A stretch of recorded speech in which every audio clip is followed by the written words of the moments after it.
Thanks for joining me, ladies and gentlemen. I'm Gatesy. That's Duke. We're Forged from Iron, and we are very lucky to be joined by Mr. Russ Budden. How are you, sir? So I don't get like the Romford Hitman or like Jake gets like no please Okay. I'll get joined by Russ. Okay. I'll rewind. Do you want the full on Michael Buffer? Just do it. Yeah. I'd like to introduce to you at this time, coming out of Hornchurch, Essex, is the reigning, defending, undefeated My Hammers 11 champion of YouTube,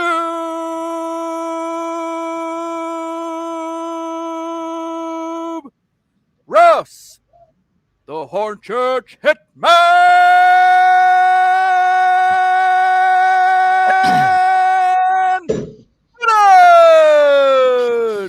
Is that right? No, I prefer the first one to be honest, mate, but that matter. You're right there, Clips. Jesus. Apologies for anyone with headphones on. You haven't even any idea how big an intake of breath I had to do that. I know. I do appreciate it. No appreciation. I'm gutted. It was absolutely gutted. So how's it going, Russ? Talk to me. How's it to be a West Ham fan right now? Yeah, very good, very weird, uncharted territory for a long time. In my humble opinion, I think this is probably the most excited I've been as a West Ham fan, for particularly in the top flight for the last. Well, I've been doing West Ham for 20 years now, the job. So I reckon this is the most excited I've been. Can't you tell? No, but it's true. It's true. No, it's really it's a great time to be a West Ham fan at the moment. Yeah, exactly. It's a great time to be a West Ham fan. It's just we've got a team, and I think that's what everyone wants, a team. And there's obviously a change in mentality of the fan base as well, in my opinion. Obviously, when we lost to City the other day, 18 months ago, we would have gone, oh, fuck it, West Ham, Moyes out. But actually, everyone was like, we were so unlucky. Oh, so close, guys. And so, I think it's great to be, and we'll see where the season takes us. Obviously, recording this on Saturday, and we've had a good non-West Ham match day for us, with everyone not wanting to win around us. So that's good. Yeah, to be honest with you, Russ, I mean, you're right in what you said. He's frozen. I don't know what's happening to him. We'll leave him frozen in the corner. Just go away. It's just look in. I mean, to be fair, you're right in what you say. The squad's like a family now. Yeah.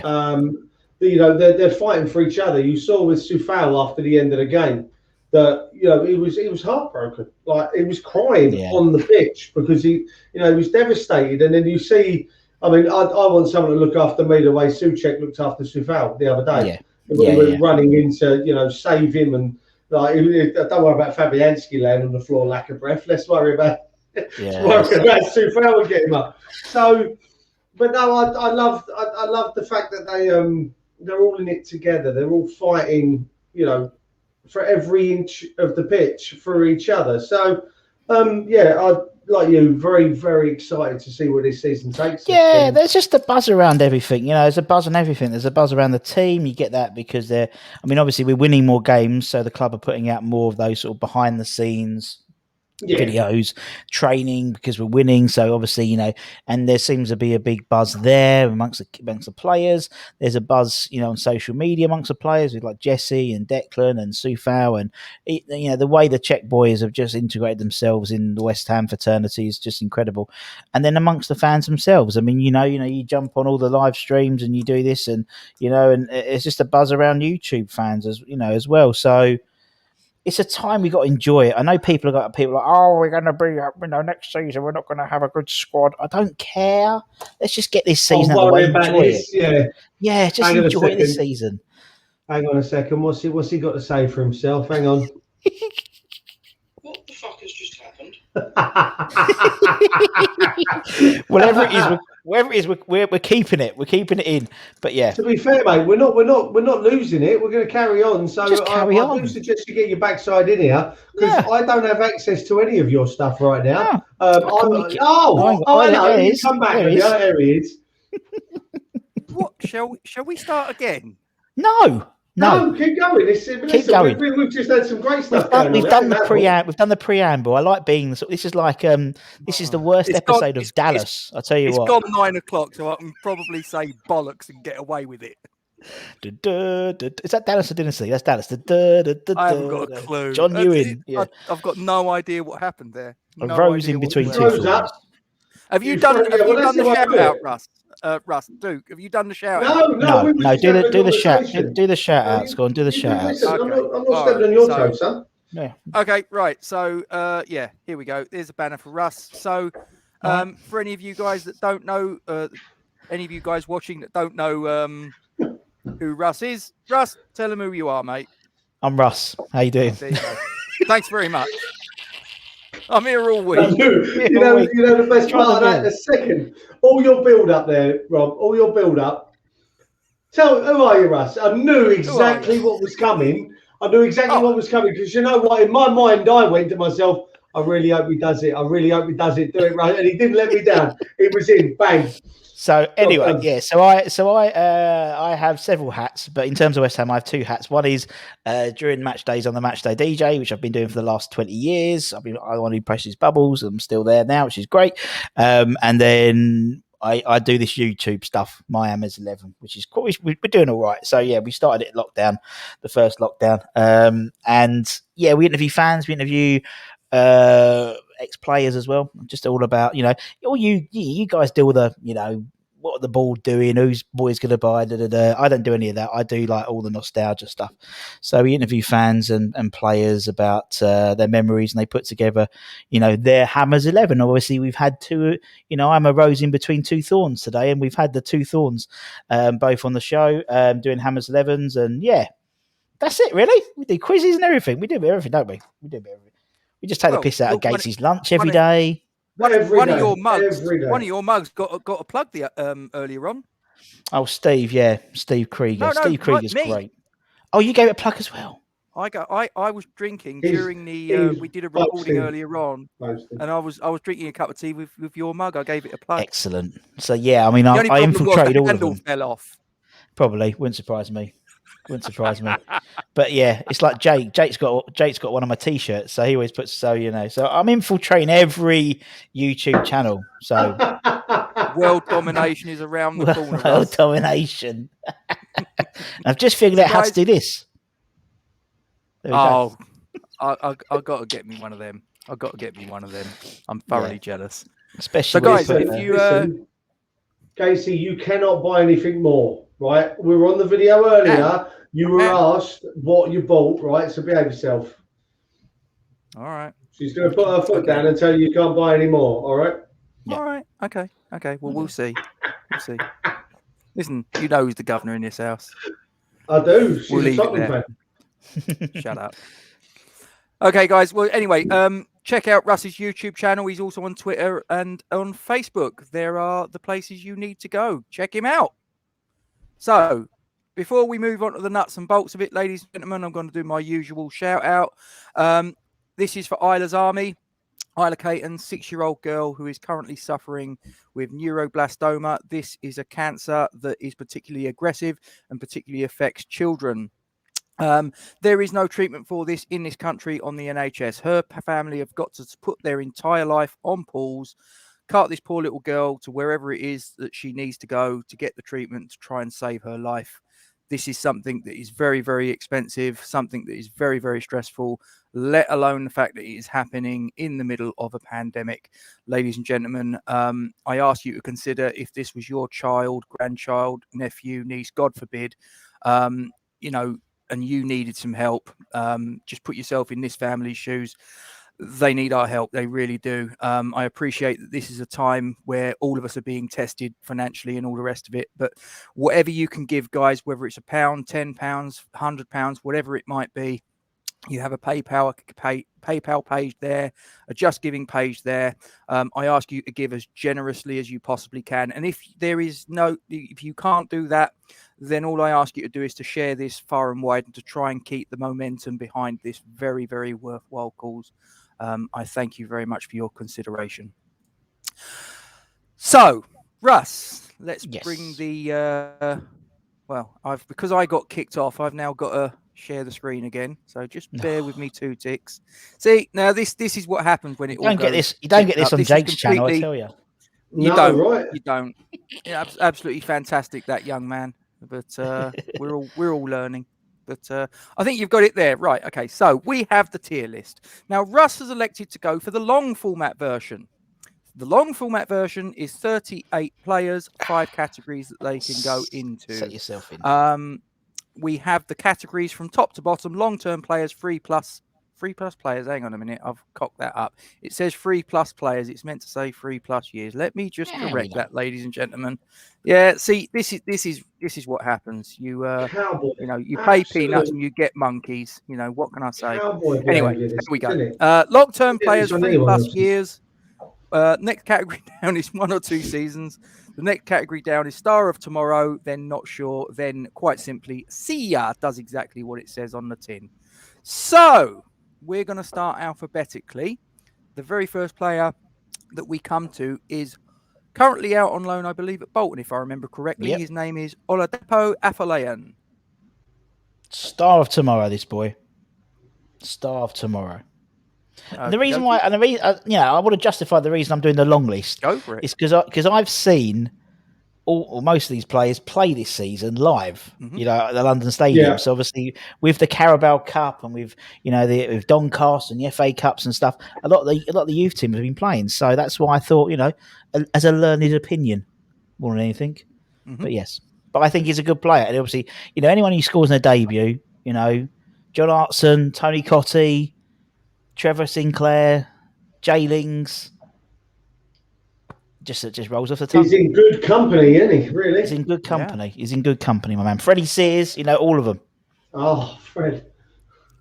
That's a good one. I'm gonna write that one down. No, I haven't had Freddie on yet. Oh, no, but he goes to the same barbers as me. Well, when I used to go to the barbers, yeah. I was going to say, it must have been a while ago. Yeah, exactly. Yeah. Oh dear.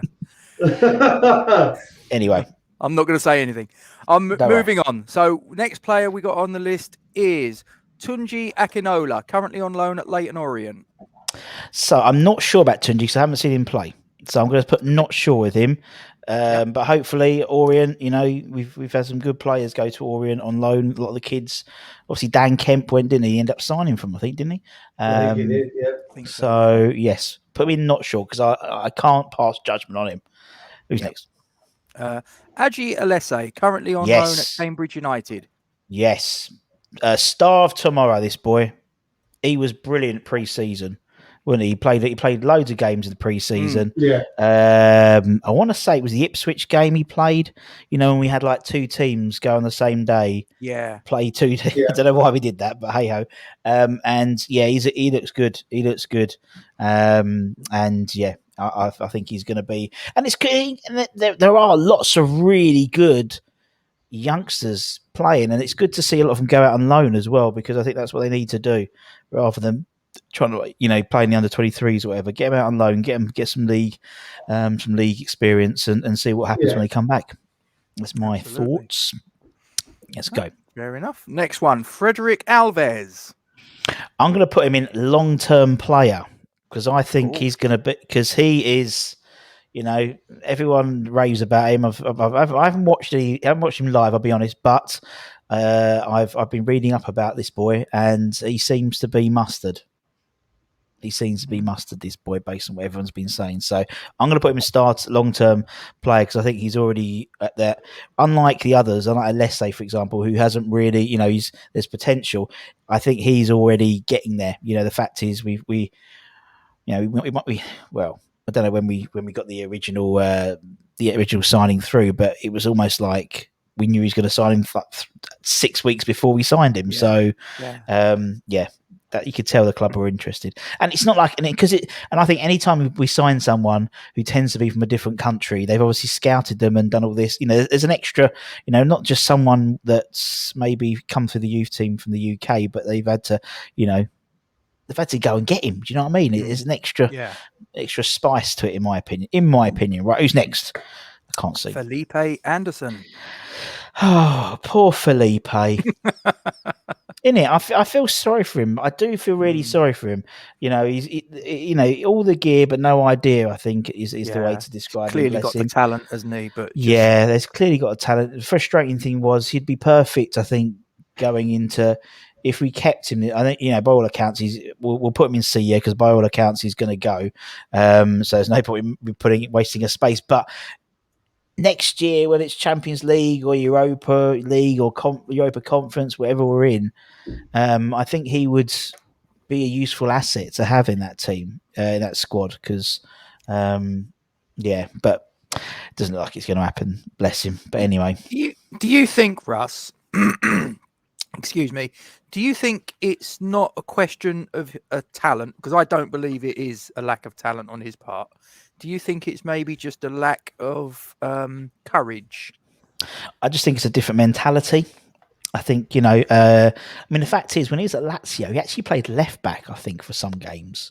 Because that's just how they set up. But I just think it's just, I think the first year was different because he was like new. And it always seems, you either make it or you don't make it in your first year. And I think the first year he was a bit of a revelation.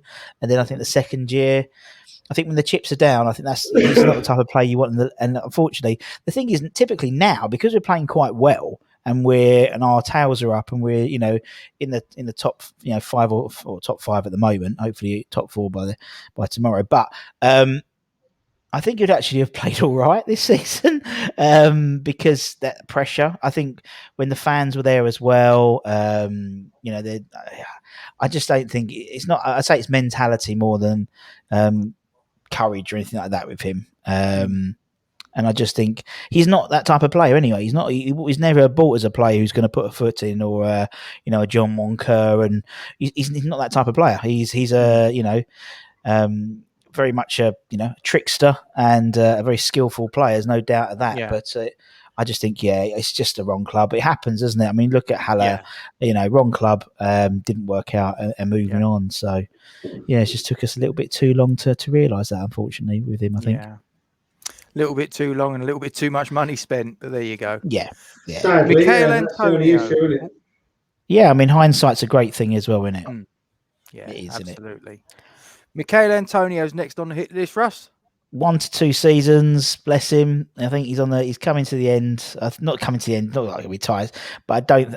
Just the way he plays. I don't think he's going to be one of these Teddy Sheringham players who plays their 37. Who never relied on pace. It's all about pace and power for Antonio, and once that goes, I think I reckon 2 seasons we'll get out of him, I think. And then maybe he'll, I don't know, drop back down the leads and go to, someone else. But I mean, he's a fantastic player. He's a great asset for us. There's no denying it at the moment. He's a key player for us. But, the likelihood is, Moyes will buy a striker in the summer and that could mean Antonio's number 2. Fair enough. Potentially. See how but it pans out. But I love him. Yeah, but I love him. Great. And he's a personality. And there's not enough of him in football. So it's great that he's, we still have him. And he brought back this celebration as well. Like the proper celebration. Not like the crappy handshakes that the 2 down 3-point lane do.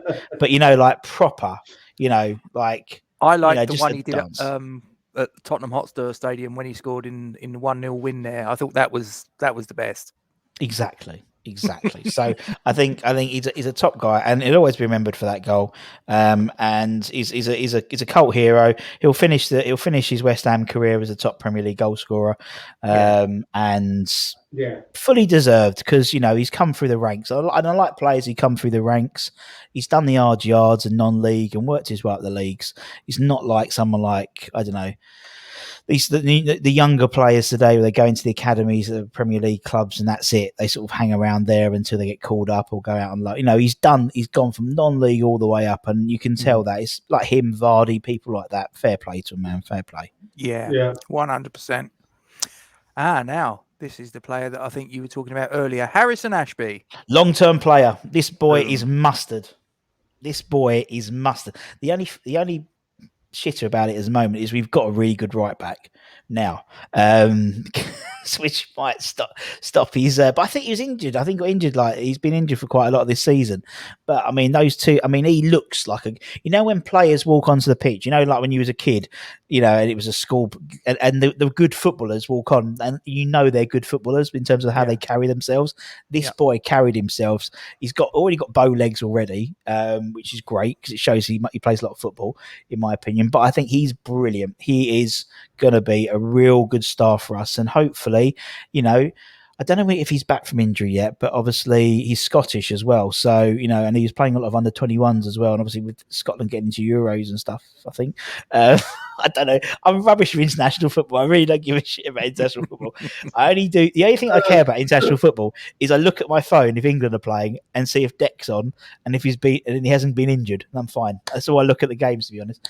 But I think I love Ashby. I think he's a really good player, really strong and really exciting prospect for us. So that's why he's in long-term player for me, defo.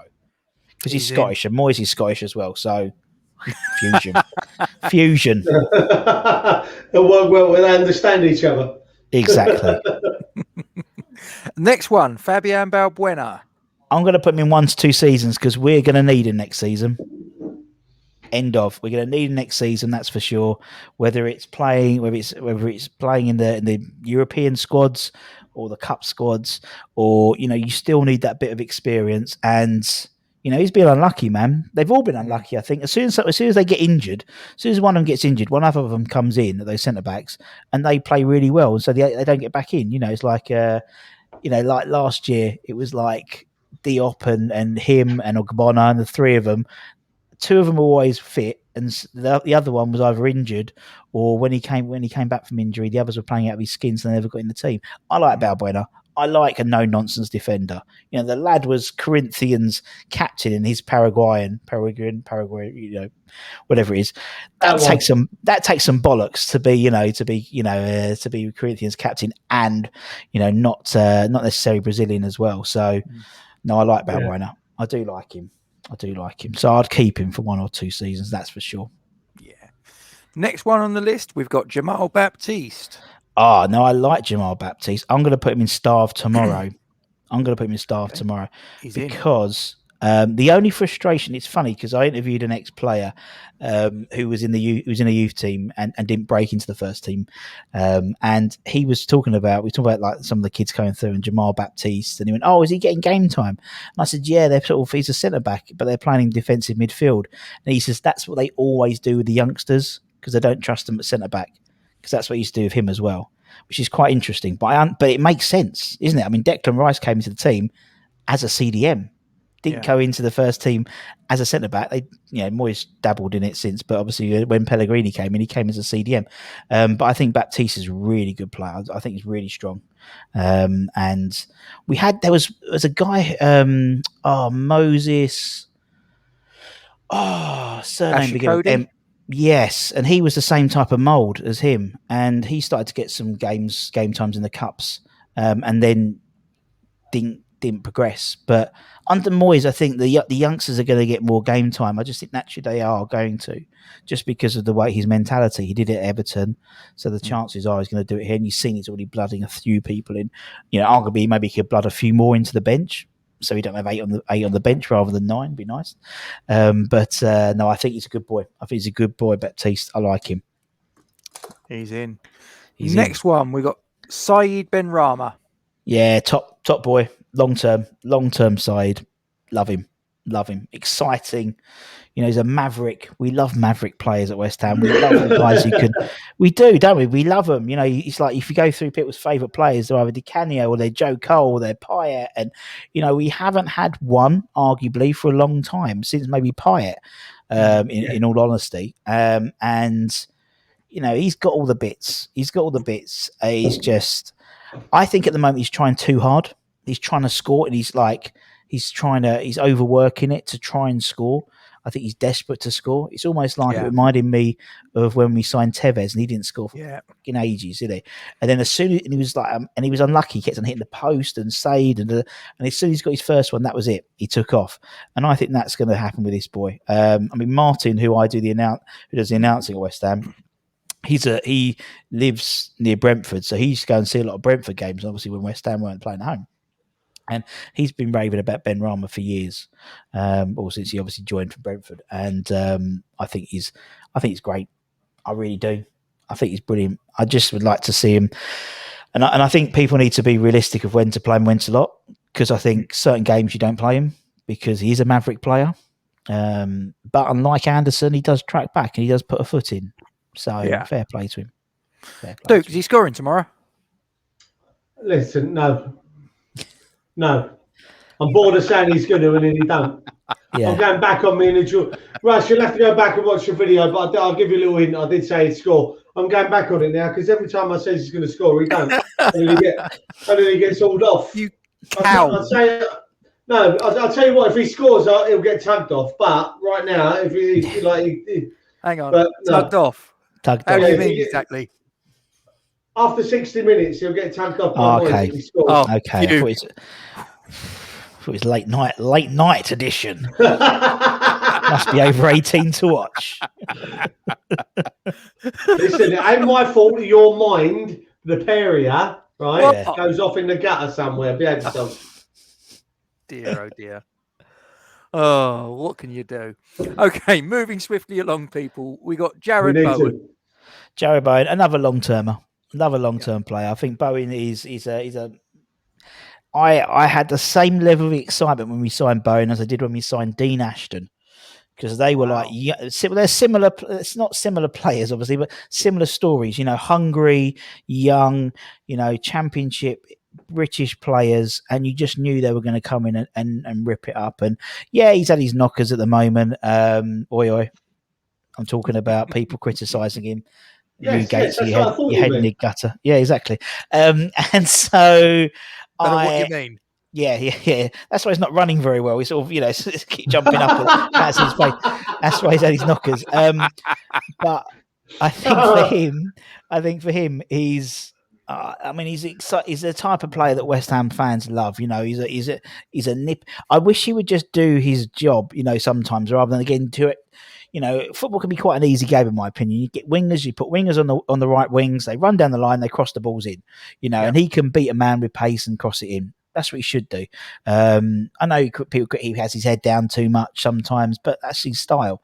And I think, again, next season, we're going to be seeing a lot of these players who may be around the peripherals, who get dropped for certain games. They're going to be playing at the Sunday game.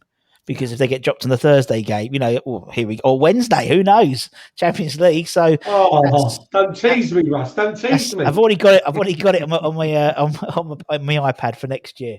That would be. I think that would be my life goal to play the Champions League music to a West Ham game. That'd be pretty cool. You could die a happy man. Yeah, exactly. The champions. Oh my god!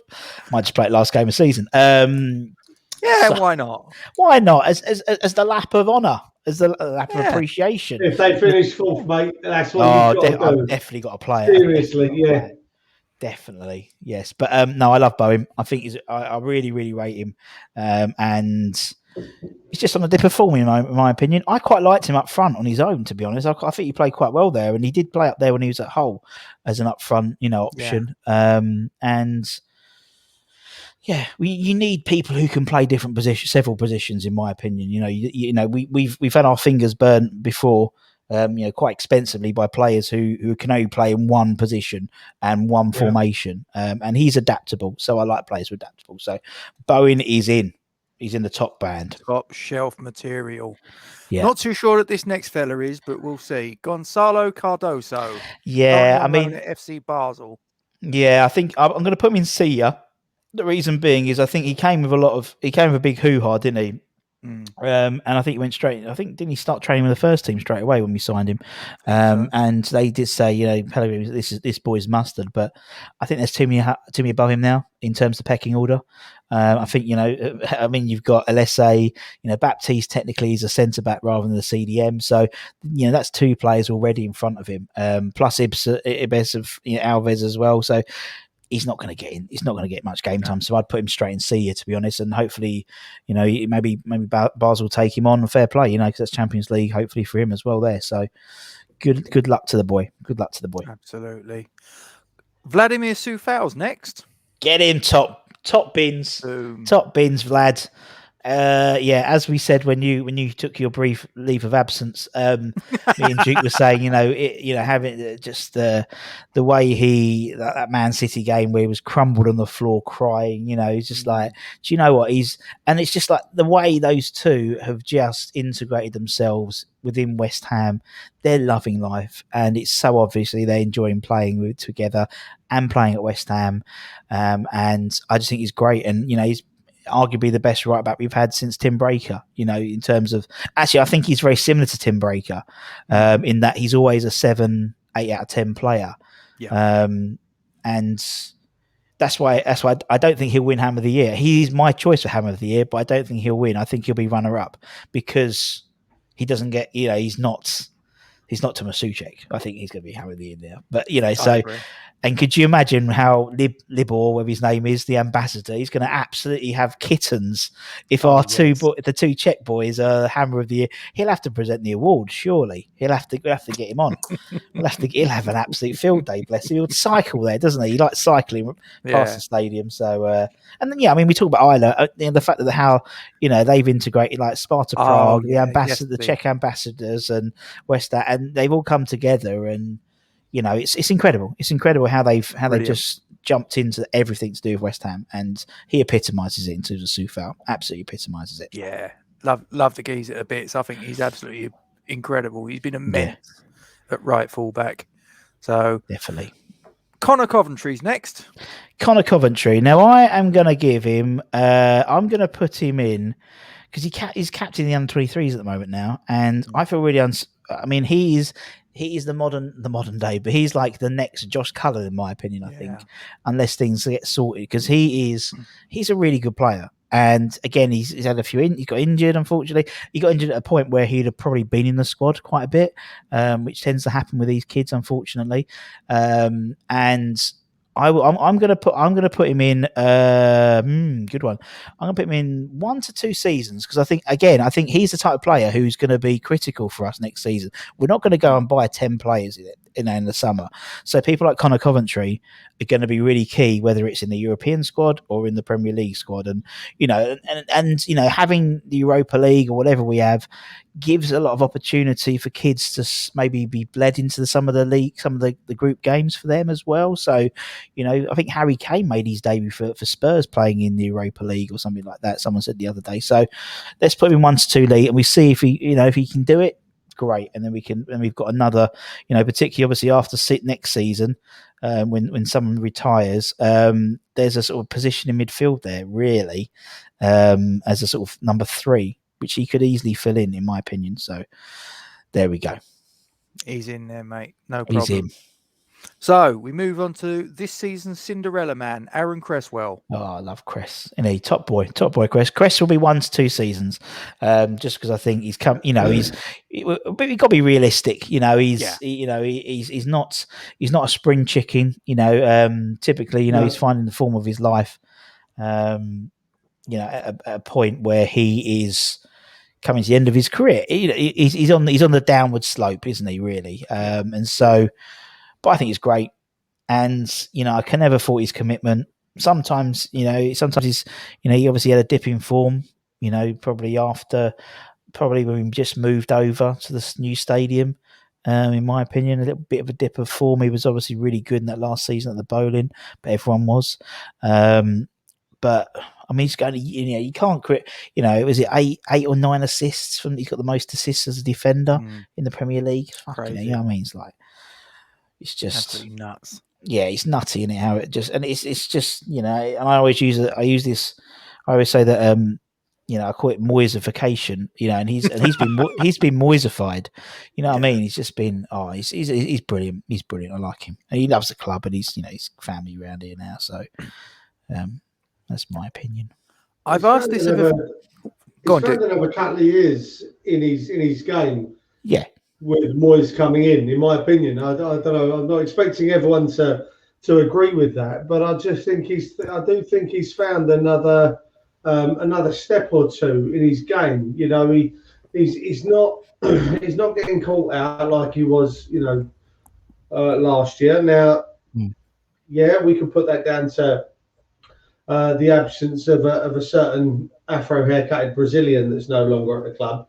Leaving him kind of incredibly exposed at the back. But the fact that Moyes has gone, hey, Cressy, centre back, Sam, off you go, and he's slotted into it without even a second thought. He hasn't had to adjust any of his game to just go and do. I just think he's found. Like I say, I think he's found another couple of years at us. Not just necessarily to his career, but it's certainly another couple of years for us. Because after last season, like I say, with Anderson sat in front of him, I thought that was it. I thought he was done. I thought he was on his way out, and we weren't going to be, we wouldn't be having this discussion because I thought it'd be done. You got a well trained there, Rob. I have.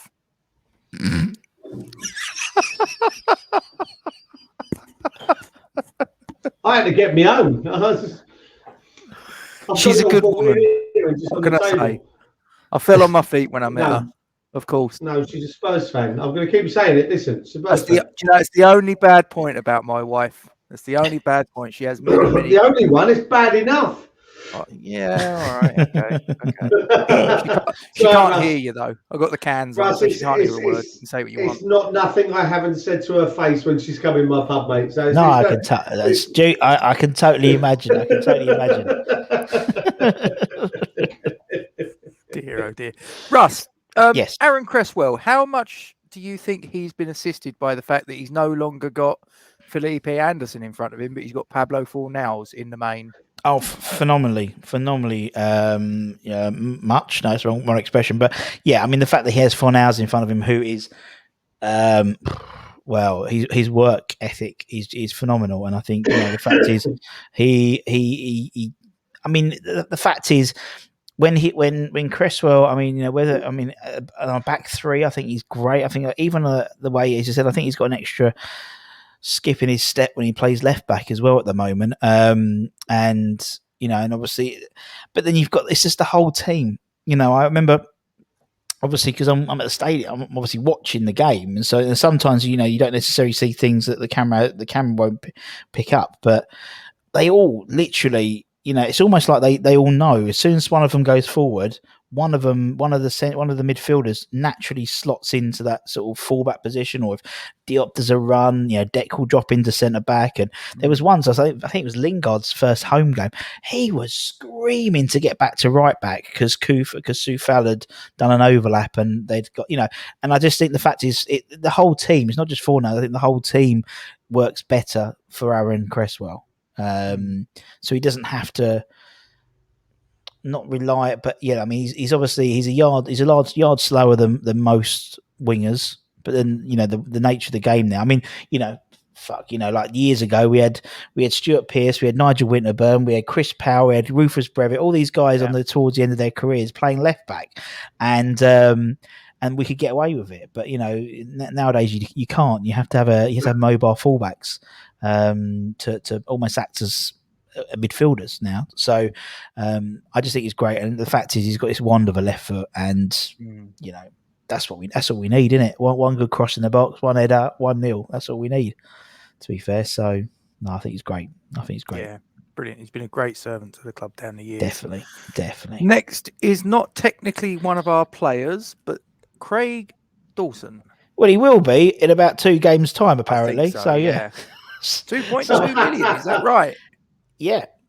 So I'm actually, because he's 30, isn't he? So I'm going to put him in long-term player because everyone forgets he's actually quite not young, but he's younger he's 2 years younger than Bonner, and I think he is a guy who doesn't necessarily rely on pace. So it's not like, I think he could easily be here for a good 2-3 years, or it has to be 3 years now because I've put in 3+. So for 3 years, because then he'll still be 33. Never relied on pace. He's he's almost like an old school, wily old centre back, and we love them. We love them players. We love Ginger Pele. We love Alvin Martin. We love all these players who weren't blistering pace. They weren't technically phenomenal on the ball, but they would just stick their whole body in the way. And he's one of these guys, and I think, he's proved all of us wrong.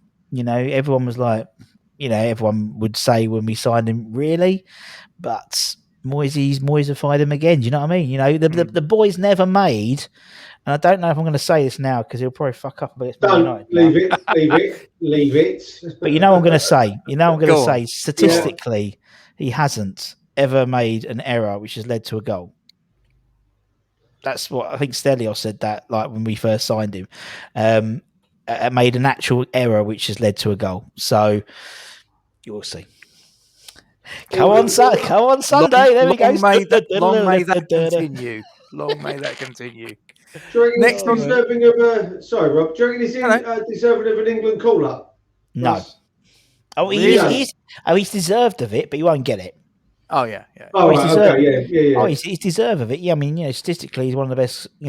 Defenders. He's one of the best. He's one of the highest scoring defenders ever in the Premier League ever, or something like that. He's got 40, almost 50 goals or something. Someone said the other day, and he's been magnificent. But he won't be because he's not a young Colt. He's not a John Stones, or he's not a Harry Maguire. He's not a fashionable player. He's not fashionable. But if you put him in, say, a Manchester United shirt, Russ, does he get in? Yeah, exactly. There you go. And that's the thing that frustrates the hell out of me. But it's always been the case, though. Good enough. Yeah. It's always hasn't changed, is it? No. If you're good enough, it doesn't matter what shirt you wear. Yes, Watford apps. Well, I don't know, because actually, when we signed him, everyone was saying, Watford was saying, all Watford fans were going, he was our worst player last season, yada yada, da, da, da, da. But the defense was going to be shit because you went down. So naturally, the defense was over. So clearly, was overwhelmed. Exactly. So he was overwhelmed. So you just think with confidence, and I just think. For me, I just think he's one of those players who, if you get him in the right team, and he's, to be fair, every centre, I think that Man United game, obviously the cup game, he had about 12 different centre back partnerships, and he was experiencing. I mean, the first game, he's shouting people around and organising, and that's what you need in a team. You need these guys who are shouting about, these seasoned professionals, and he's only 30. Yeah. Do you know what I mean? So it's not like he's over the hill, bookending his career. He could easily have 3-4 seasons with us, realistically, and still perform at a good level. I mean, look at when did Ginger retire? 36, something like that. Ginger, something like that. Yeah. So, and he's in a similar mould to him, in my opinion. So, yeah, I'm going to put him in long term. Good man. Issa Diop. Issa Diop. So I'm going to put Issa actually in long term. The reason I'm going to put him in long term is because not for him, but obviously I'm going to put someone else who was a centre back as a bit of a spoiler. I'm going to put him in 1 to 2 seasons because I think he's coming towards the end of his career. But Issa Diop, I think it's all about confidence with the boy, all about confidence with him, and I just think he needs a long run in the team, and he can be a good player. I mean, the fact is, when Mourinho said at that Man United game when he was manager, he said, "Oh, this guy's a beast. Don't know where you found him from, but he's a beast." And to me, he's a good. I always respect Mourinho. I know he can be boring, and I don't respect him now because he's at Tottenham, but. But you know what I mean. He's been around. He's managed the best players in the world. To call him a beast and single him out, he's seen something special in him, and he's all confidence with him. He's a confidence player. So in a team which is doing well, and again, we're going to need these types of players. These players who maybe would naturally be in a squad rotation, they're going to be in a squad now, whether it is our European squad or whether it is our league squad or our cup squad. So, I think there is definitely a long-term future for him. He's a young lad. He's still really young, in my opinion, and I think there's enough there. I love the fact I love defenders who just take the ball and run forward, and he does that a couple of times a game. I hate, it's just passing for passing's sake really winds me up when they just pass it across and pass it back to the same person they passed it from. I like people who put the foot on and have a go, and he does. He puts the forward. He's a commanding commanding defender with the ball running forward. And no, I like him. I do like Issa. I do like him. I know that Russ is going to jump in at this point. Go for it, mate. No, Russ, no, dude, getting you two confused. It's the beer. It's the beer. Go on, Duke. Go for it. I've done this last few videos you've done, Russ. I saw a little report by Hammers News on when I was scrolling through Twitter the other day, and they suggested that Moyes' troublesome position of CDM, the fact that we've only got the two stars, if you will, in Souček and Rice, obviously with Nobe's legs have gone, and he's struggling to do the 2 or 3 games, on the spin kind of thing. And they suggested that Diop could be the solution to the problem of only having Souček and Rice. Now, I don't know if you saw it. They did compare him to Patrick Vieira, which I'm kind of... I think that was more the way he carries the ball, the way he runs his game and things like that. But I suggested he could be that third choice CDM if need be. And you alluded to it there. You said he loves to carry the ball out of defence. Yeah. And my concern is he switches off too much. Yeah. In centre back, which could cost us quite expensively going forward. I'm not saying that if Rice is injured tomorrow, you take Diop and go, bosh, there you go, son, in you go, because that ain't going to work. But pre-season would be my go-to. What are your thoughts on that? Could he become that CDM? Easily. I think he's got all the attributes, and it's actually easier for obviously a centre-back to move forward than a midfielder to drop back. It tends to be midfielders who drop back into that CDM role, tend to be on the end of their career, and they drop back and back and back and back and back into the centre-backs.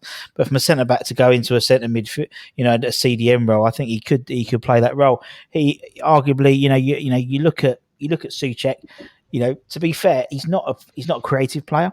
He's not creative, he's not going to ping a 70-yard curling ball, or do a bonus or things like that. But he plays it simple, and I think Diop could play that role. He could play that role easily. I think the fact, that when they were throwing, there was reports of he was playing up front in training and stuff like that. So it's there's clearly some skill there, and pre-season, it makes an obvious opportunity to have a crack at it and see what happens. But no, I agree. Yeah, I agree. He could fill in a hole for us, so to speak.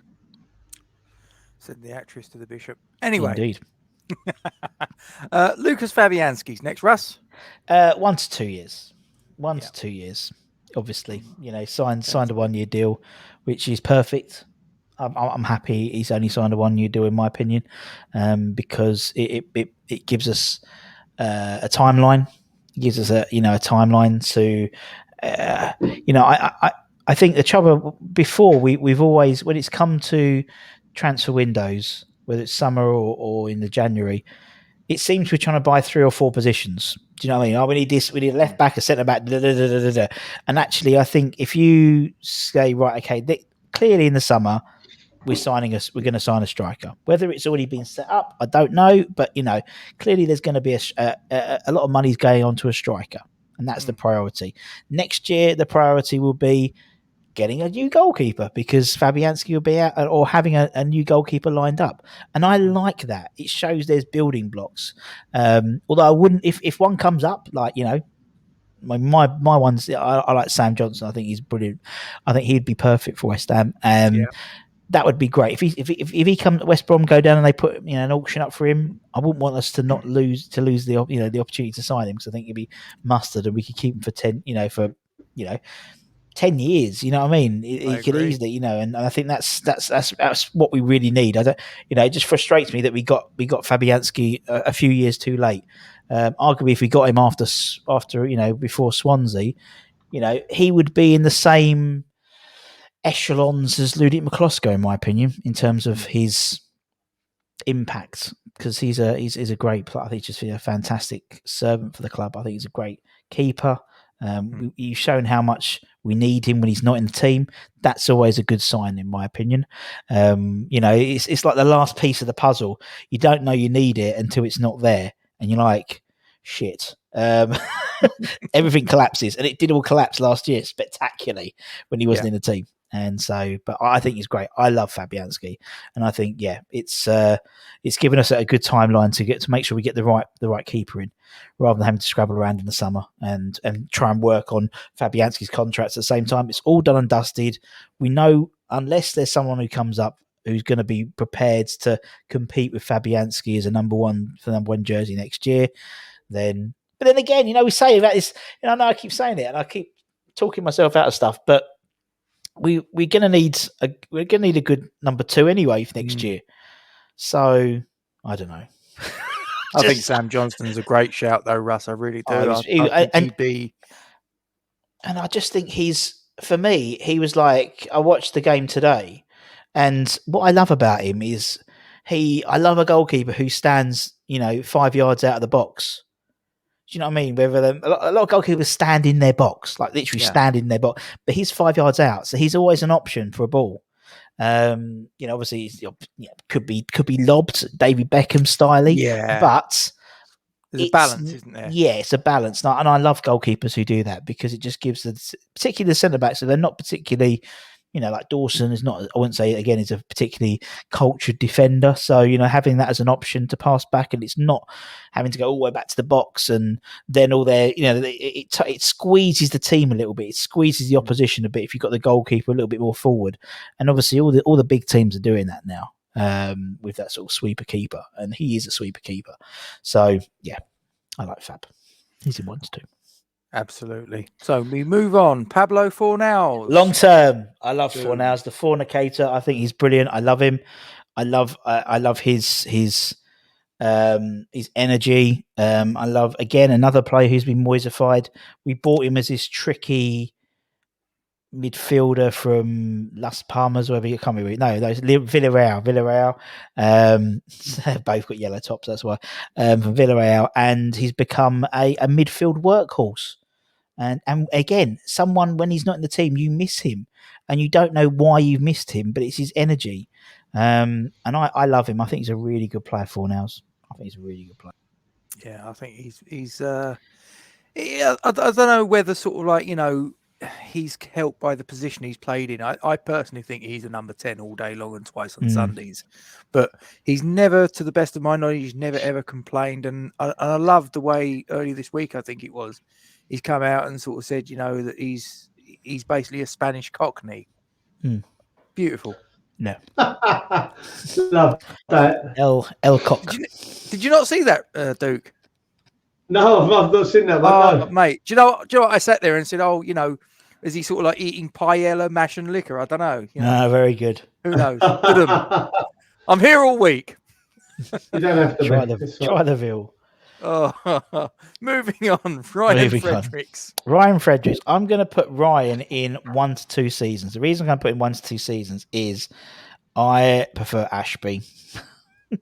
That right back, that second right back position. Now, but again, 1 to 2 seasons for the same reason. He's going to be a good player because again, he can. Moyes is putting him more as a right winger, really, a bit like what he did with Masawaku. Again, Moyesified him. He's Moyesifying, Fredericks into someone who's not necessarily defensive minded, but because he's not, he's more attacking minded. There's no doubt, and he's a fantastically quick player. But we need to keep him for a couple of seasons, in my opinion, because again, it's a different. We're getting into uncharted territory. Hopefully next season, and we'll get past the qualifying stages, hopefully, of whatever competition we're in. Astra aren't, they're 13th in the Romanian league, so we're okay. They aren't playing us. No, we're not going to play them. We're okay. But no, I think it's great. I think it's good. And again, I think he's got a natural. Anyone with a natural ability, his natural pace, we should utilise as much as possible. And yeah, I mean, obviously played well that Fulham game, innit, when they doubled up. Was it Fulham when they doubled up? Well, yes. Villa. They doubled up on the left, yeah, and that was really good. I thought he played really well. So, Russ, if someone comes in, you said it yourself, you prefer Ashby. Yeah. In that right spot. And we've also got Ben Johnson that can play both sides. Yeah. Someone comes in with a £15 million bid for Fredericks. He's gone. He's gone. Would you let him go? Yeah. He's obviously, I think, and then looking how we've been investing money before in terms of £15 million. That's almost I don't know, 95% Souček. So it's money. I think if there's, I don't think he would go 50 million, but if he would, I'd sell him. But I think even if I'd even take 10 million for him. I think just because I would say maximum would be. I mean, if you're saying that between 10 and 15 million pound, if the offer comes in, because you could use that sort of money for like I see you've got Fab there as a 1 to 2 seasons. Obviously, we know he signed on another contract. On my video, I actually scrapped all 3 first-team goalkeepers and told them, see ya. That money there could be essentially used for, a down payment for, let's say, Nick Pope or Areola at Madrid /PSG /Fulham, wherever he's at the minute. That would be that. I think that'd be money well spent, if you know what I mean. Because that's improving the squad. Although you're taking Fredericks out, you've got Ashby and Johnson that can then sit on that right side. And you're improving, our goalkeeper position, if you will. Exactly. So I totally agree. I think if we can get 15 million quid for a guy who in October turns 29 that we got in on a free, I'd take it all day long. Yeah, absolutely. Well, we're going to be paying £20 million probably for a 29-year-old in the summer. So yeah. But there you go. Moving swiftly along. We've got Nathan Holland. Nathan, I feel sorry for Nathan, but I'm gonna put him in C because I think for him he needs first team football. He's a good player, he's a great player, but he's not going to get into the team. So I would again. I mean, looking how Josh is doing at Anderlecht, he's smashing it, and he's like captain the other. So I think he needs to go to prolong to get his career going.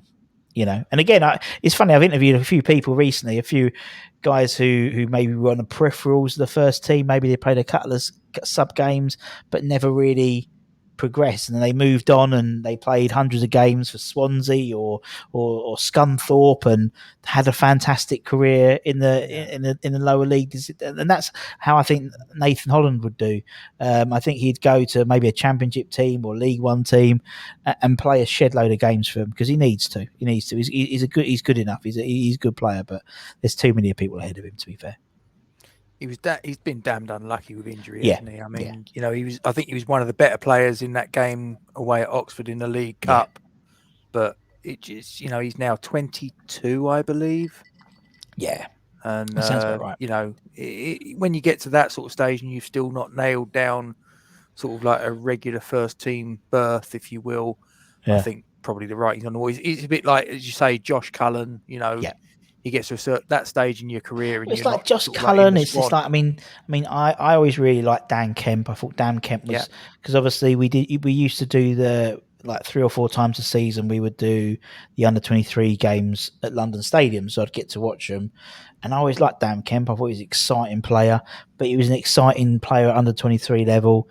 He was never going to get into the first team. So, fair play. I think it went side. I think he signed on loan at Orient and they made it permanent. And great shout. That's how he's going to make his career, playing those. Not necessarily not being, but I mean, he's a professional football player. He's got to play first team football. That's a phenomenal thing to do. So as long as he's happy in where he's playing and he's getting game time, that's all that matters, man.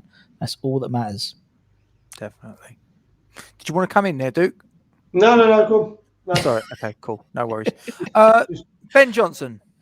Ben Johnson, long-term player. Love him. Boom. Brilliant. Modern day fullback, left or right, perfect player for us, for our squad, for our team, and he's got a trick in him. And I love fullbacks who have got a trick in them. Like you got to think Trent Alexander and people like that. They're not necessarily defenders now. They're attackers first. And I think he's great. I love Ben Johnson. Again, being unlucky really in terms of seems to pick up an injury, and obviously the whole thing when we got rid of Ngakia, and one of the reasons I think was Ben Johnson was better than him, and so he wasn't going to get much first team either. So Ngakia wasn't going to get in the first team ahead of Ben Johnson, and that's been, to be honest, verified in my opinion in terms of how good he is as a player compared to Ngakia. Absolutely. So we move on. Manuel Lanzini. I think I know what's See ya, Lanzini. Yeah. Bless you. Again, I feel sorry for him. For me, he's always been the Neely man for me. You think of when he was best for West Ham, and it was with Payet. When he was the number 2, Payet was number 1. He was number 2. He gets injured. Payet leaves. He comes back, and everyone expects him to be the number 1. And he's not number 1 material. He's number 2 material. With Ben Rama playing now, when they have played together, Lanzini's probably at the best he has for a while. Almost like that, Ben Rama's taken the mantle of the clever one, the tricky one, the skillful one, and Lanzini can have someone he can work with and bounce off. But I think he's all but sure he's gone in the summer, in my opinion, which is a shame. But yeah, moving on. Do you think that David Moyes would ever consistently play Lanzini and Ben Rama together? No, me neither. No, complete non-starter, isn't it? Yeah, there's for me, you need a balance. You need a balance of work, of skill, but also a balance of people who are. Again, Lanzini does lose the ball quite a bit again. I mean, I know Ben Rama does, to be honest. Ben Rama loses the ball more often than not. And I know Moyes has picked up on this, and I agree. I mean, sometimes he's a bit frustrating to watch as a player. But I just think Lanzini, but then with Ben Rama, he can do that bit of magic. And you're going, actually, he's fucking good. He is good. Where Lanzini hasn't done that for so long now. And he's a bit lightweight, in my opinion. Yeah, I mean, Duke and I have discussed this before, and for me, he's, like I say, since that injury, he seems to be half a second off of where he needs to be, half a yard off of where he needs to be. And in the Premier League, unfortunately, that is the difference between success and failure. And unfortunately, more often than not, he's just the wrong side of it. I mean, you don't. And the thing is, you don't have to be like a phenomenally fast player. I mean, I always look at David Silva. David Silva ruled the Premier League for many years, to be honest, because he had that eye for a pass and he could just drift into the right positions. Again, I think Lanzini can't do that. He just can't do that. And whether it is a confidence thing, we know it's in his locker. I mean, I remember back at the old girl when we was at Upton Park, when we do our little, I talked to a lot of the media team and stuff, and they'd do like, the training videos and stuff like that. Him and Payet would have like free kick-offs, like competitions. Yeah. Lanzini would win all the time. Lanzini was a better free kick taker than Payet statistically at the club. But he would never, but then Payet was Payet. He said that whether it was confidence or taking the ball off him and having a go, he was actually a better free kick taker in terms of consistency, scoring goals in practice than Payet would. Maybe Payet would turn it on for a game, perhaps, but that's what they saw. So no, it's just a sad thing. But moving on with our best regards. Good luck in your future endeavours, that Manuel. Unfortunately, absolutely. Alfie Lewis is next on hit list. Russ. Not sure of Alfie, I'll be honest. I haven't seen him, so I can't really pay any judgment to him, to be fair. But, we all love a youngster coming through the youth ranks into the first team. So good luck to him, and hopefully he'll get some game time next year for sure. That'd be good to see. That'd be good to see. He's currently on loan at St Patrick's Athletic in the Irish League. Fair play. So good luck to him. Good luck to him, man. Moving on, again, one of the players that's not technically ours, Jesse Lingard. So Jesse Lingard is 20. So I'll put him in long-term player, because I reckon you could get 3 years out of him, because he's like, I've said it like before, like, when you get a car, like I drive I've got a Mini Cooper, right, and it's 10 years old, but it's only done 25,000 miles, because all I do is drive to West Ham and back in it, really. And that's how I see Jesse Lingard. Yes, he's 29, but he's only played like 200 games or something. He hasn't played a lot of games. And so there's a lot of miles on the clock there. And I think he could easily play in the Premier League for 3-4 years without seeing a dip in form, because he's got the miles on the clock. And nowadays, people keep themselves fit. I mean, look at Ronaldo, Cristiano, look at Messi. You know, these guys are, you know, I mean, particularly Ronaldo, he's 35, something like 36, something like that, and he's still banging them in, still like he keeps his body like a fine-tuned machine. And I think Jesse's got that workman-like attitude. He's totally like blown me away. I mean, when there's first rumblings of him signing, I was like, really, Jesse Lingard? And obviously his reputation went ahead of him for me. But the boy is mustard. He is mustard. And you guys have seen enough good players come and play for West Ham. But when you get a really good player like a Jesse Lingard or Liam Brady at the time, or you know these players, they come, or Alex Song, you know these types of players, they look head and shoulders above the team. And he came on and just. He runs like a good player. He the way he plays, he's always looking for a ball. And no, I think he's brilliant. And just for the team morale, because for me, you know, when we lost Snoddy, that was a huge blow, not for the squad, but for the team, you know, in the training and dressing rooms. And, you know, it was a top bloke in terms of his attitude and how his character, where Jaylings is like that. You know, he's different. He might rile people up the wrong way, but he's that bouncy character, and you need someone like that. If you've come in and you've had a shit game, or you could just imagine if there's a reason why we haven't, every time we've lost this season, we haven't lost more than 2 games in a row across the whole season. You know, even between those 2 first games of the season in the Premier League, we had the cup win in the middle. So, you know, we've never lost 2 games in a row. And some like him, particularly for this back end of the season, just brilliant, and hopefully we'll sign him. And yeah, I think he's great for the club. Duke, just to ask you the question: 20 million quid for Jesse Lingard, 28 years of age. Is it 250 career appearances for an English player? Do you think that's good value for money?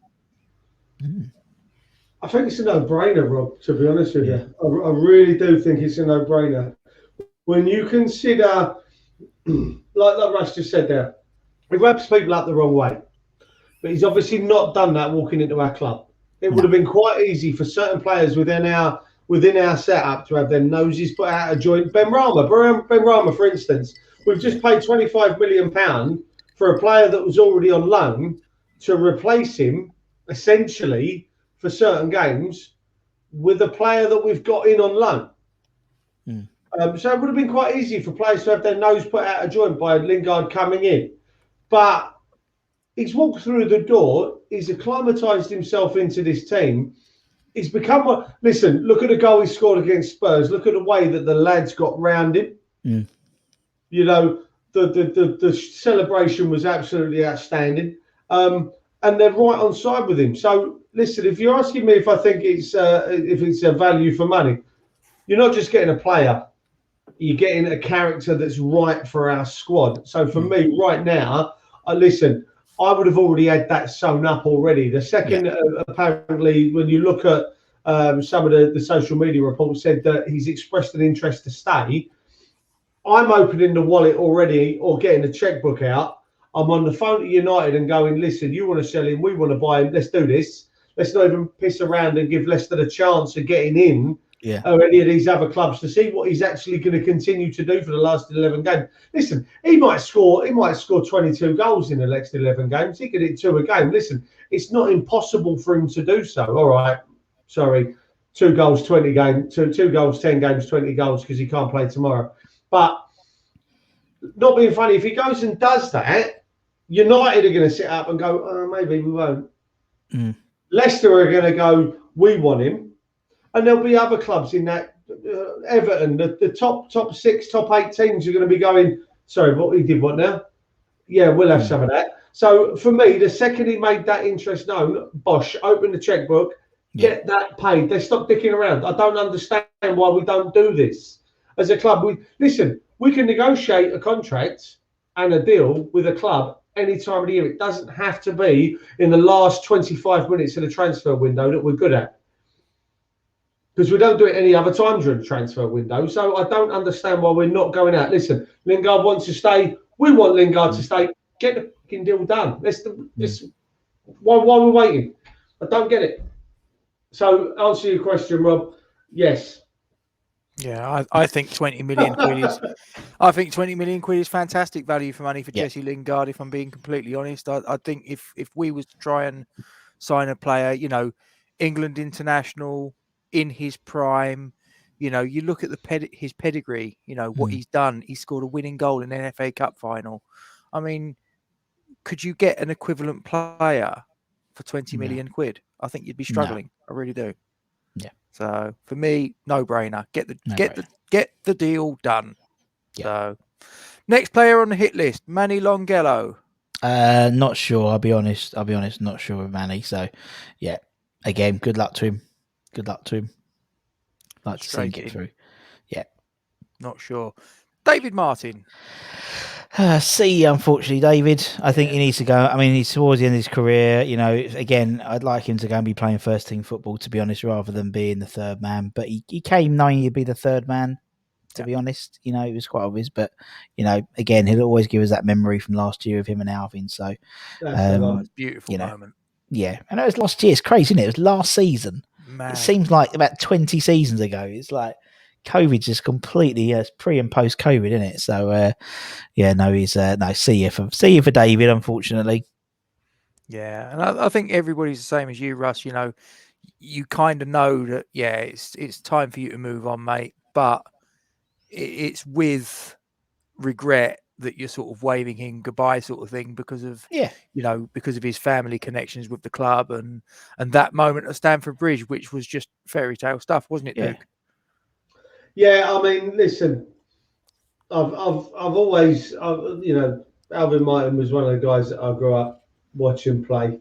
At centre back, him and Tony Gale were kind of like my core beginnings of my West Ham memories. Just saying, quickly touching on Alvin Martin, actually, really, really pissed off, boys. I missed out. On eBay, Canning Town Len had the Alvin Martin signed. It was up. I bid £51. I was winning, and I got sniped with a second to go and lost it at 52. I was so annoyed. No. I nearly got the Canning Town Len Alvin Martin one that was up for sale this afternoon. I was so annoyed. Gutted. So annoyed. But no, I mean, you know what? Martin, it's funny you should say that, Duke. I'll throw something again for the screen. I got myself a Canning Town Len Alvin Martin thing for 52 quid. That's how ironic. What a surprise. Strange, isn't it? You know what, Rob? Right, I've decided. West Ham unofficial have come in and they've offered me a new contract.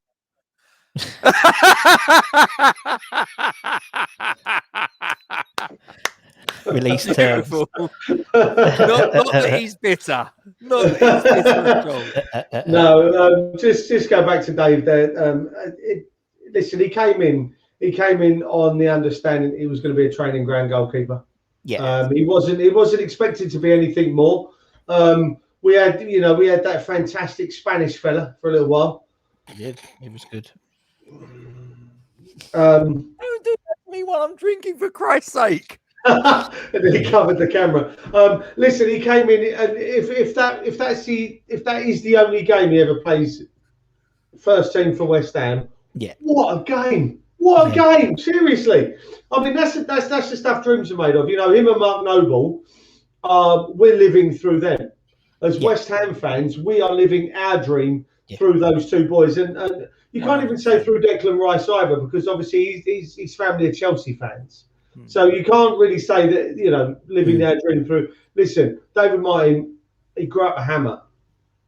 Yeah. That game he played against Chelsea, you saw what it meant to him at the end of the game, up through the stands to his old man. No, I tell you, listen, you're right in what you're saying. See, he's the wrong side of 30, and he's the wrong side of Premier League quality for me. In my life for a regular start, but no, thank you.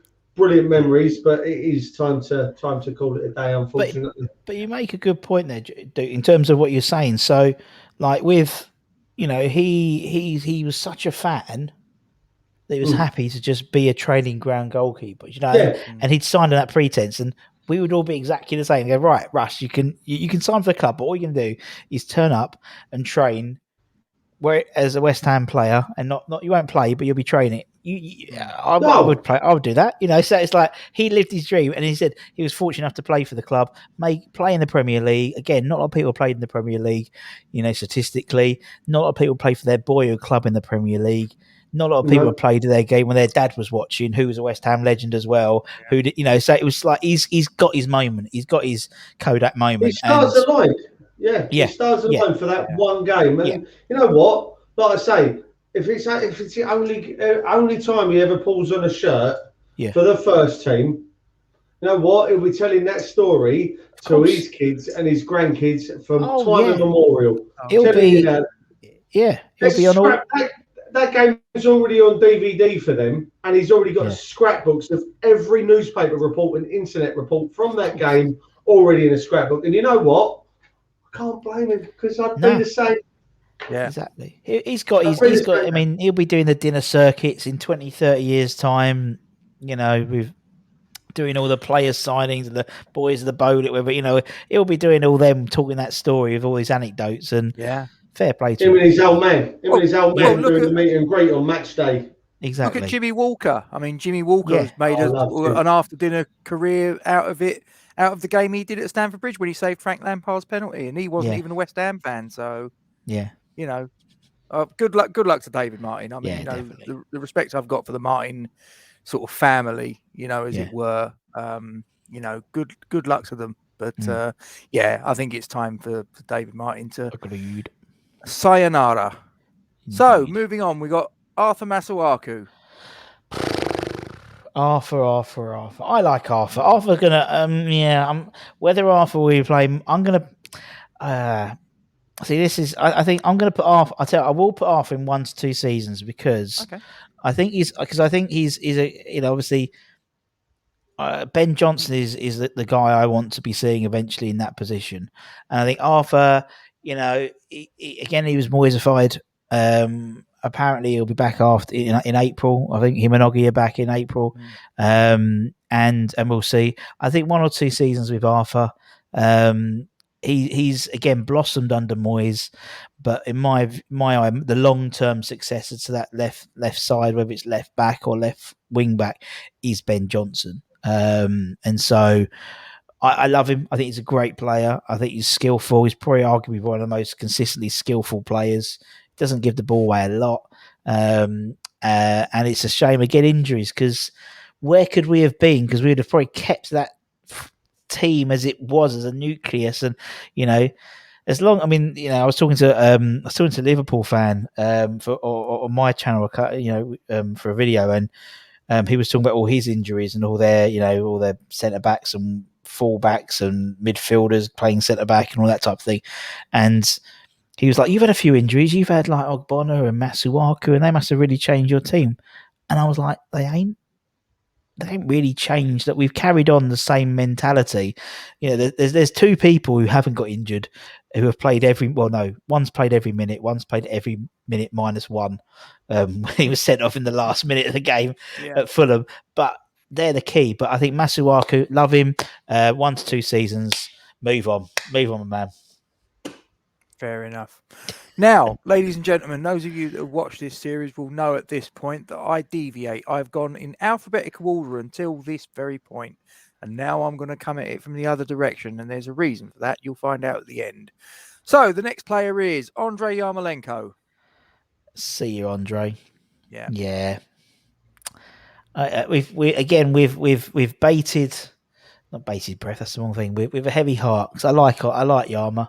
I like him. I think he's a lovely bloke. There's no doubt he's only got 1 foot.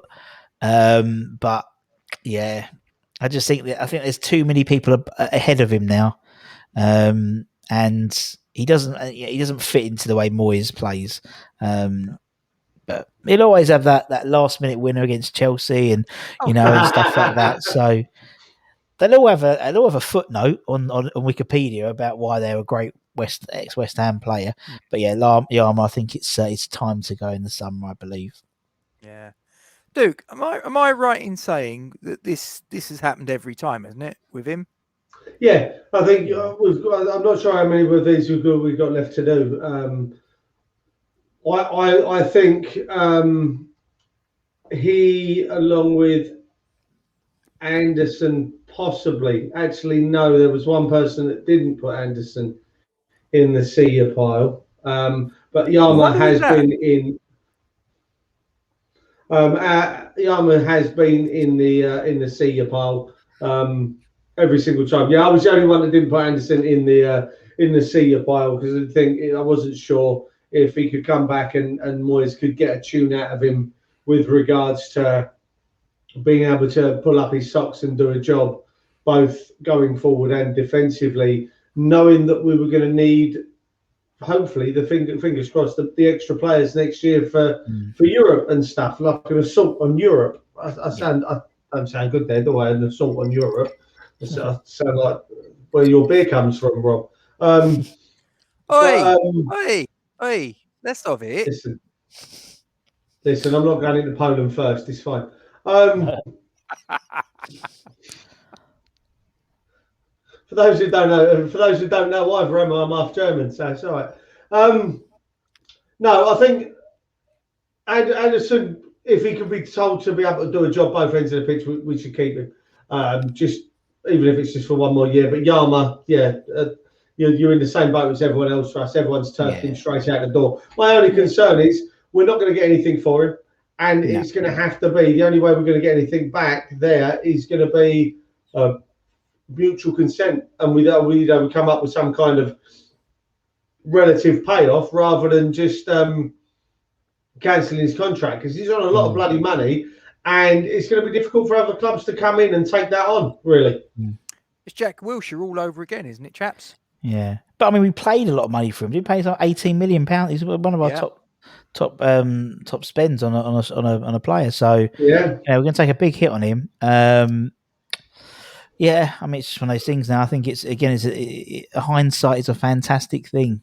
The Pellegrini experiment did not work, and we jumped before we could walk, in my opinion. But and we're sort of paying for it now, really. In terms of these players on big contracts and spent a lot of money with them, not really doing it for the new regime. No, there you go. So we move on. Nathan Trot. I'm going to put Nathan Trot in. Oh, I don't know. Poor Nathan. I feel sorry for Nathan because he's a good goalkeeper. I'm going to put him gone out on loan, shouldn't he, Russ? He should have gone out on loan. And if they weren't going to put him out on loan, then why isn't he not, around the team? Why they put two, Randolph and Martin? And I don't understand it because I think he's a good goalkeeper. My friend's a AFC Wimbledon fan, and obviously he was on loan to him last season. He said he did really well. So I'm going to put him in star of tomorrow because I think he will be a star of tomorrow. I think hopefully, we'll go on to another goalkeeper. I'm going to get rid of him anyway. Spoiler alert. So I think Trot should be number 2 next season. And if you're not going, and if you I don't know. Oh, always one in a green top. So if you're not gonna play him, then send him out on loan because you're not going to get anything from the under 23s, in my opinion. For a goalkeeper, a goalkeeper's different. Outfield players you can play under 23s now, but a goalkeeper you need to have big, ugly defenders knock into you at corners for League One and League Two, toughen you up. So when you come into the Premier League, you're ready to go because he's a big lad. He's a tall boy. He's a Bermuda. He's from Bermuda, isn't he? I think originally, or his family were. Was he one that Clive Best brought over? Clive Best, yes. Yeah. So fair play. If the big man's got him over, then fair play. But I'll put him in a star of tomorrow. Yeah. No, he's in. Star of tomorrow section, no problem at all. Next, it is the Potato Salad King, the deep-lying midfielder that I think has 11 goals in a calendar year, and according to Barcelona, is only worth 26 million. Thomas Souček. See ya. No, joking. No, future star. no, top whack. Don't do that to me, Russ.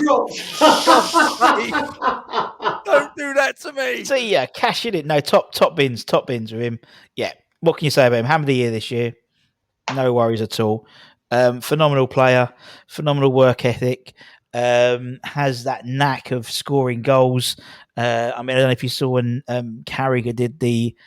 Was it Carragher? Yeah, I think it was Carragher did the comparison of him and Rice on Sky, and he's won 150 aerial battles this season, which is more than any midfielder in the last 10 years since Fellaini, apparently. So there we go. They're playing for Everton. Oh, they just can't stop, can they? With that association, it drives me mad. I know it does. But it's kind of true as well at the same time, I think. But, yeah, I think that's what annoys me most about it. Because it's sort of true. It's there, isn't it?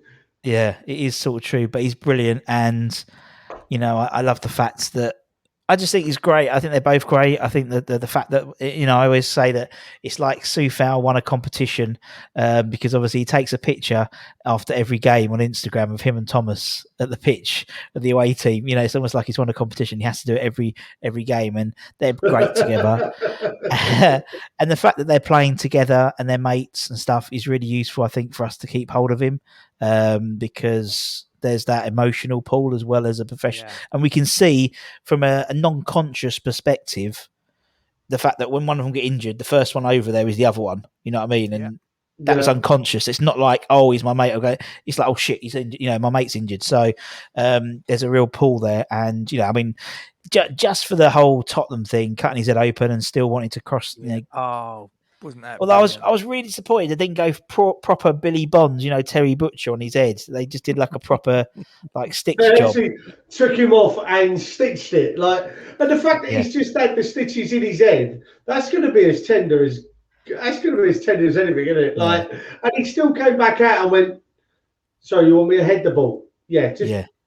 Honestly, they could have thrown a brick at him and he would have headed it back. The man, I love him. He's a beast. I can't get enough of him, honestly. And I hope he's around.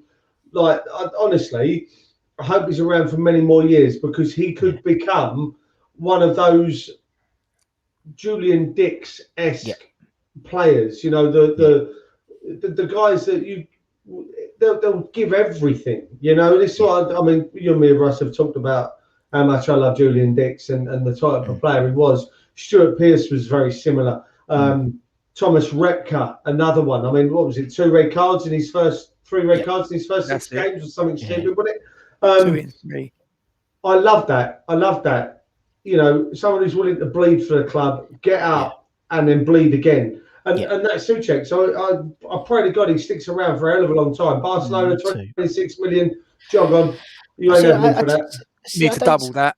Yeah, I mean, I don't see. I mean, I think the thing is, he's a goal scoring midfielder, which is brilliant. It's great for fantasy football league teams and stuff like that. But in my opinion, I don't think he's suited to go to anyone like Barcelona or Bayern Munich or any of Juventus or anyone like that because. Again, being hypocritical. No, they're hypercritical, not hypocritical. Being hypercritical of him. He's not a technical player. He's not a skillful player. He's a stopper. He's a blocker. He's a passer. But he just has this knack of drifting into the goal and scoring goals. I think he'd be shown up if he went to play for someone like Barcelona. In my opinion, I mean, even Mascherano, in Barcelona. He was an incredibly gifted footballer as well. He would put the ball down, he'd beat men, he was skillful, he had a good range of passing. Thomas hasn't got that in his locker. Thomas has got heart, he's got an engine, he runs, he's gangly. He is Manuel Fellaini, which is basically true, in my opinion. But he's Ronson. Yeah. He does exactly what it says, as another plug. Listen, we've got to get these guys on these channels. We can have a little logo in the top corner. I keep saying it enough.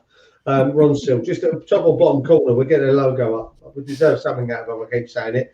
But that's what he reminds me of, Russ. Yeah. You get what you get out of him. You know what you're going to get out of him every single game. It's not like you don't know what kind of player is going to turn up. Do you know what I mean? We had Payet, and if Payet turned up on his day, there was no one that was going to get close to him. Ben Rama, if he turns up on his day, no one gets near him. Souček, we know what we're getting. We know he's going to turn up every game as that player. Soufal, that's what I want. Soufal, we know what we're going to get. Listen, I tell you what, I'm getting a deal out of them at some point. I promise you. Promise you. Well, they could, anything for a couple of quid. You could paint your wall, Duke. Then I could. Yeah. Listen, I'm having to look. Here's my phone, Russ. Here's my phone, and this is how bad it's got. This is how addicted to this I am now with this YouTube channel. There's my background for my phone. Look, I've actually turned it into my bloody screensaver. Can I just point something out to you, Russ? Yeah. And you probably don't know this conversation happened. There was only 2 people when this happened, and I was one of them. No, there was only one person. I was landing the bar. You weren't there with me. When he turned around to me and said, "Gatesy, do you fancy doing a YouTube channel?" And I had the thought, but I thought, I don't want to do it on my own, and who would do it with me? Blah blah blah. And then he pops out of the fucking woodwork. And that was it. We was off, and I just turned around, and we was very much of the opinion that, we're just going to do it and have a little piss around. Yeah. 5 minutes later, this fucker's on at me saying about mugs and shirts and tell me I'm lying, Duke. No, listen. I literally I created the first logo walking around the pub, Russ. Like I said to you, I was doing the 10 miles a day, and I just on my phone kind of got the West Ham badge, the new one, blacked it out, put it against the claret background. And to be honest, looking at the new one compared to the first one we did, it was shit, right? It was absolute, it was awful, and I hated it, but it was there, and it was a job. And then I kind of sat down with the software that I use for work to create our Facebook posts, our Facebook fixture sort of posters and stuff for my pub. And I started messing around with that, and I came up with this. And the second I came up with that, I sent it to Gatesy and went, "That's it, we're done. It's game on." And then it became the background screensaver on my laptop. It became the background screensaver on my phone. Oh, it's gone again. What is going on with this? He's gone for a wee. He's gone for a wee. And then I didn't advertise mine. I'm going to get it painted on the wall behind me, Russ. The full white logo is going on the wall behind me. It's just like, as I said, I'm not expecting to get anywhere where you've got, or how much chat or anything else. Basically, I came with the idea, and I only started doing it because I thought, you know what, I was just bored. I'd had enough of watching Netflix. And I've watched it. I've completed Netflix. Completed it, mate. Completed it. And so I thought I'll have a go. And then, and again, fair play to all people like Baz and Gio and Gonzo and Sean and X and people like that. They all said, "Yeah, come on." And then that was it. It just went like mental, and it was, everyone was at lockdowns. Everyone was like twiddling their thumbs, gaggling to talk about football and talk about the old days, and it just took off, and it just went crazier and crazier. And I didn't think for a second that I'd have got like 11,000 subscribers now in like I don't know where. I never thought that was going to happen. I thought he was going to do a little thing. I looked at someone like Irons United and I thought that'll do me. Sort of like 5,000, whatever, and it just went mental. So I never planned to do that. But I think the one bit of advice I always, because we've got there's My Sunderland 11 now. There's a My Sunderland. I haven't, because the guy approached me and we worked and I helped him on that. And I just said to him, if you enjoy doing it, do it. And if people want to watch it, they want it. If not, fuck it. Don't care as long as you're enjoying it, innit? And you two enjoy chatting about West Ham, so might as well just see if everyone else wants to listen to it, innit? So, just go for it. Fuck it, get the pitch. I want a neon sign.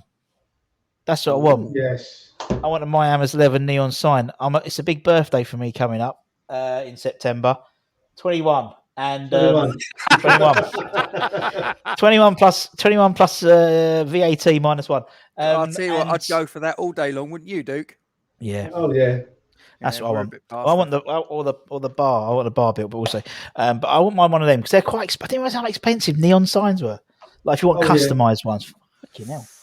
I mean, the good thing is, Russ, you've got a good niche with what you do on your video. Like you say, everyone else does what we do. No, because he's fantastic. Well, that's why I honestly, a lot of people come to I've had people come to me and go, oh, there's a few like there's a new podcast like West Ham Lounge. There's a few others. They're really good, and we chatted and I think you've got to have something to stand out. You know what I mean? You have to have something so you're different. So doing the tier system as a series, you're known as the tier guys. That's your thing, you know what I mean, and you can do everything else. You can do your videos about but having something to pin it to is critical. I think Jake is obviously he's young, so that's no disrespect to Jake, but that's his niche. The fact is he's young, he's good at what he does, and he's young. And so the others are, if you want to get people like obviously West Ham Fan TV and Hammers Chat, they're well established now. Irons United, they're well established, but even then they've got their thing is still on a Sunday. West Ham Fan TV is Friday Night Pint. Gio and Gonzo's is a mug of tea or a cup of tea. So they've all got something to pin them to. We've got a couple of things in. Yeah, we're chaos. But we've got once we finish this tier system with because Gatesy's going to finish our tier system. So once we've done everyone else, then we might have one more booked in tomorrow. Is that right, Gatesy? Tomorrow it's Andy Miles.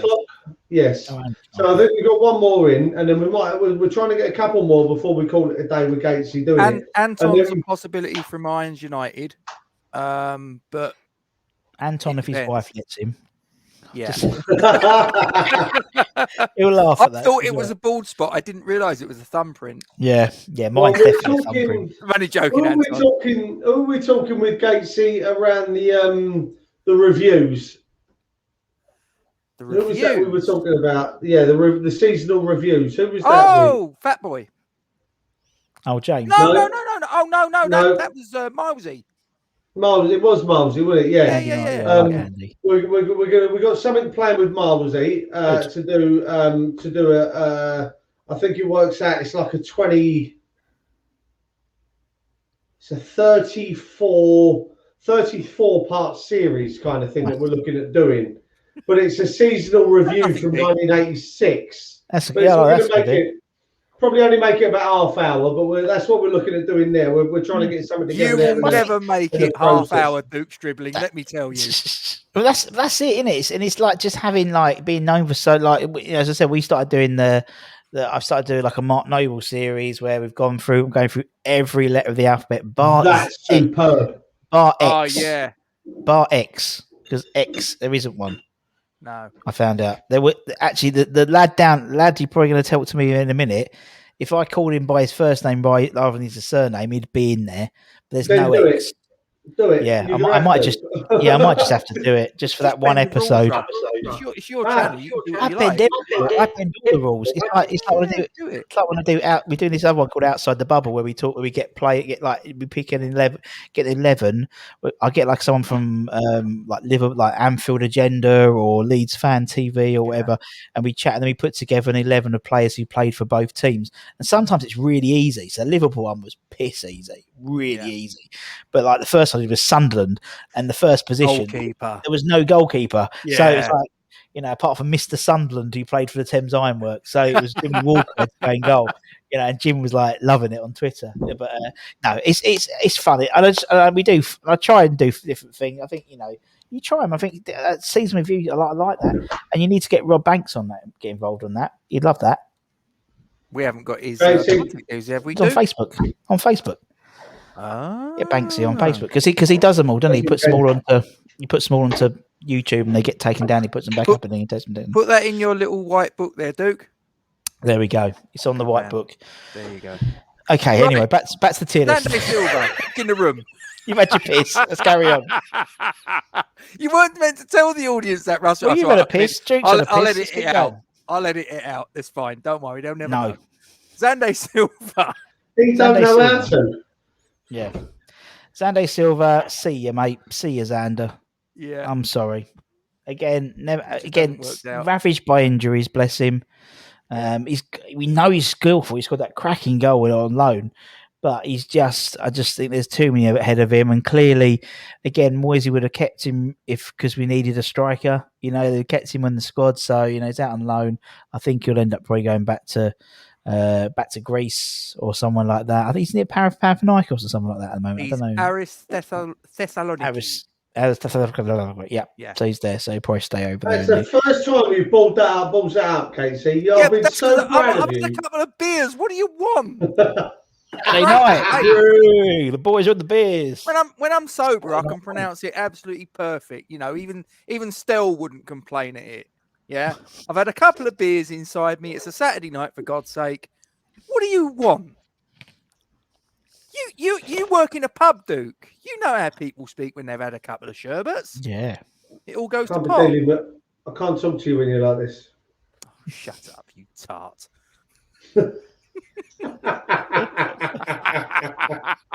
Told you, Russ, it's chaos. Russ, this was all your idea. Don't you complain. I just thought it'd be funny if it was a Saturday. That was what I thought. Saturday night. It's easier because tomorrow's Mother's Day. Don't forget as well, isn't it? Oh shit! Oh yeah. I need to get a card. Exactly, and you got West Ham, so it's like you can't you're gonna have to go to Co-op, wouldn't you? You're gonna have to go to Co-op. Got good cards, good flowers in Co-op. Better than. Oh no! Uh-oh. Oh no! Uh-oh. Oh, listen. What happened? What is going on with you two? Don't blame me. I don't know. Oh, he's here! Oh! Oh, you froze on us, Russ. You stopped in about an hour. Oh, God. Oh, okay. Start beginning. I think Afalayan. I believe he's going to be a star of the future. Just to start again. Okay. It's gone. We're famous it's for. Gone. We're famous for start again. Yeah, start again. It's all right, guys. This is good watch time. Okay. Yeah. Declan Rice. Declan Rice. Obvious future. Top bins. Top bins. Declan Rice. Yeah, gotta be. And yep, he'll be with us for another couple of seasons at least. Now. In my opinion, with obviously Mark's news, there's it's a career progression. It's like if a job, it's like someone okay, after 6 months you're going to do this and That's with Deck, for the next 12 months. Next season you'll be club captain. You won't be you'll be team captain, not club captain. Mark's will be club captain. After that, you got the keys to the building. All for you. Do you think, Russ, that he has? He has the longevity at the club, yes, to surpass several of those big numbers in terms of appearances if he stays. Statistically, yeah. I even mean Bonzo in that. Yeah, I mean that's a hell of a big total. Wow. But I mean, how many games has he played for us so far?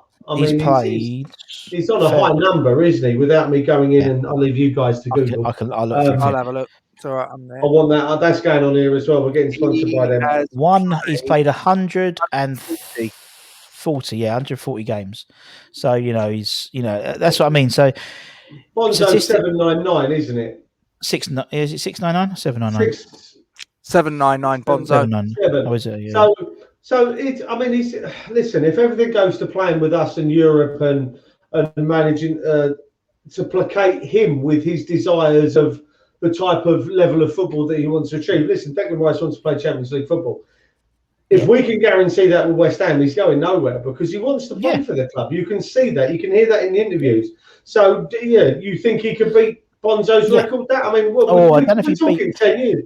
We're talking 10 years, though, Russ, aren't we? Really, realistically, but also in a similar way to what Bill did. Bill started off as technically as a right back, then he went centre midfield, and he went back into centre back. We know Declan's story was a centre back, so there's capable, so there's ability to drop back if need be, and 140 games, 22, something like that. As you said, it's well within his reach, particularly how many games now they play. compared That's to the key for me. Yeah, and I'm not being funny. He's already an England starter.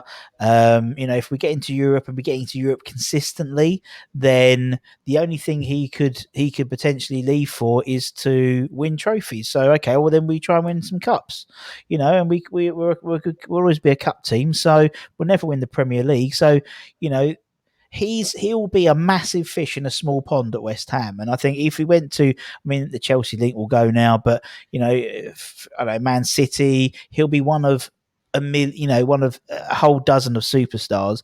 He's the main man. He's the poster boy at West Ham. He's the one that on the front of the stands. He's the front of the season ticket, renewals. He's the one on the front of everything, and he knows as well that how much we love Mark Noble, and when Mark Noble plays a 7, we put him down as an 8. Do you know what I mean? Because he's Mark Noble. He does get a lot of free reign being Mark Noble, and I think he'll be the same. And why not? Why not in a game where in a game now where you don't get players having testimonials, you don't get one man clubs really, few and far between.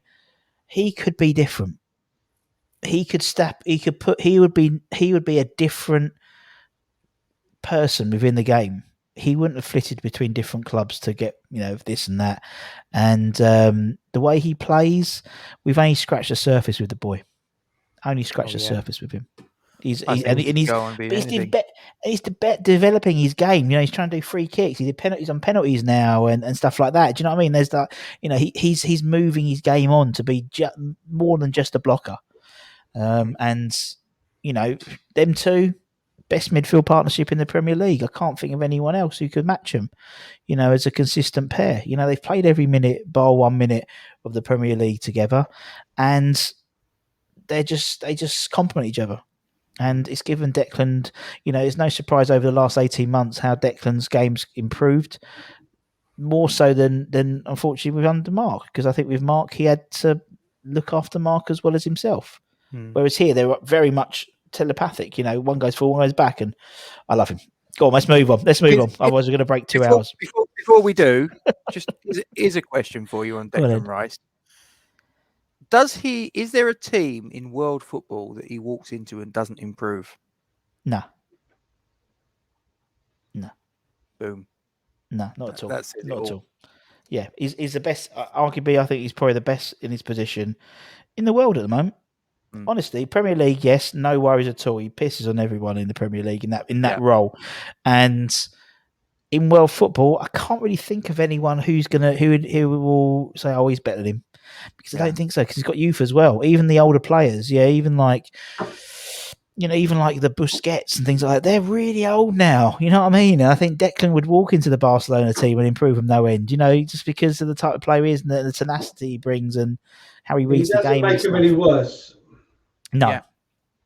Exactly. And by that, I mean any team in the world, he doesn't make any worse, and that includes Bayern Munich, PSG, Real Madrid, Barca, any of the top clubs in any of the top leagues. He walks into their team, and at its worst, he doesn't make them any worse. For me, honestly, I think he improves everyone. Yeah, I think he improves everyone. Yeah, no, but that's me. I might be wrong. Yeah, no, I don't think you are. Winston Reid, gentlemen. See you, mate. Again, with heavy heart, but yes, with heavy heart. I mean, he's 10 years has been at the club, been a servant, will always be in folklore history. And will go with a heavy heart, but and he needs to play. Towards the end of his career, he needs to be playing consistent football when he's fit. So good luck. I mean, obviously, he got man and match at Brentford the other day, and hopefully that continues. And hopefully, we'll see him back next season. Hopefully, Brentford will go up. So fingers crossed. That'd be nice to give him a sort of belated send off, wouldn't it? Yeah, exactly. So fair enough. Darren Randolph. See you, Darren. Same reason as David Martin. I don't want I want to see some youth in the goalkeeper's situation now. I think Darren Randolph's a great number 2. He's been really consistent. He never lets you down. But for me, I want to see Nathan Trot in there. I want to see another goalkeeper as well. I want Fabianski, Trot, and someone else. 3 of them. And I just want to shake that up a little bit now. And I think Randolph. The chances are he's not going anywhere in the summer, but I would move him away to just free up those wages to get in if it is a Slavia Prague goalkeeper or whatever, someone who's going to come in and progress. If we're not going to go out and spend big bucks on Henderson or Pope or someone like that, then I want to see us get a really good young goalkeeper who we can develop and give them 18 months or 12 months now with Fabianski coming in and giving his contract and seeing how that all works out. But I just think Randolph, it's like, in my opinion. He did a job coming back, but I exactly. That's it now, isn't it? We need to listen. If we're going to be trying to progress to the top 6 every season and that European football, no disrespect to Darren Randolph, no disrespect to David Martin, they're not it. No, they're not it, and it's that simple, really, for me. They're not it. Yeah, I'd want a number 2 who could be number 1. Do you know what I mean? I it's like with when Randolph his first stint with him and Adrian, it was interchangeable. They were competing, so they had to both play at a certain level. At the moment, Fabianski hasn't got any competition. So although Fabianski is playing well, if there was a dip in form, and you go right, okay, we're going to put this guy in as well. This guy's taking over a couple of games. Then Fab will have to get up his game to get back in the team. And I think there's nothing wrong with that. I don't want to go at number 2 who's just going to be a cup goalkeeper. Because what's the point? There's no pressure on Fabianski then.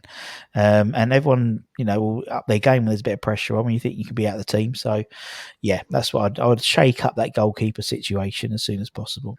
For me, I want to buy a goalkeeper that's number 1 goalkeeper, and being pushed by Fab. That's me. Again, it's all about opinions, things, isn't it? You're saying that you'd like someone that can come in and push Fab for the next, 6 to 12 months and try and take that off of him, ready to step in. For me, I want someone that's going to be pushed by Fab now. I see Fab at an age he's at, with no disrespect to Fab, but I see him now as a cup goalkeeper, FA Cup, League Cup. I'd rather see someone come in like Areola or Pope or who's the other one? Henderson.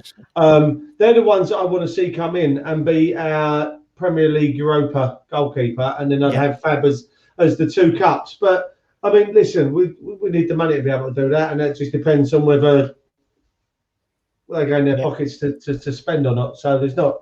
Can't do much about that, can we, at the minute? We can always talk in hypotheticals. Of course. Can indeed.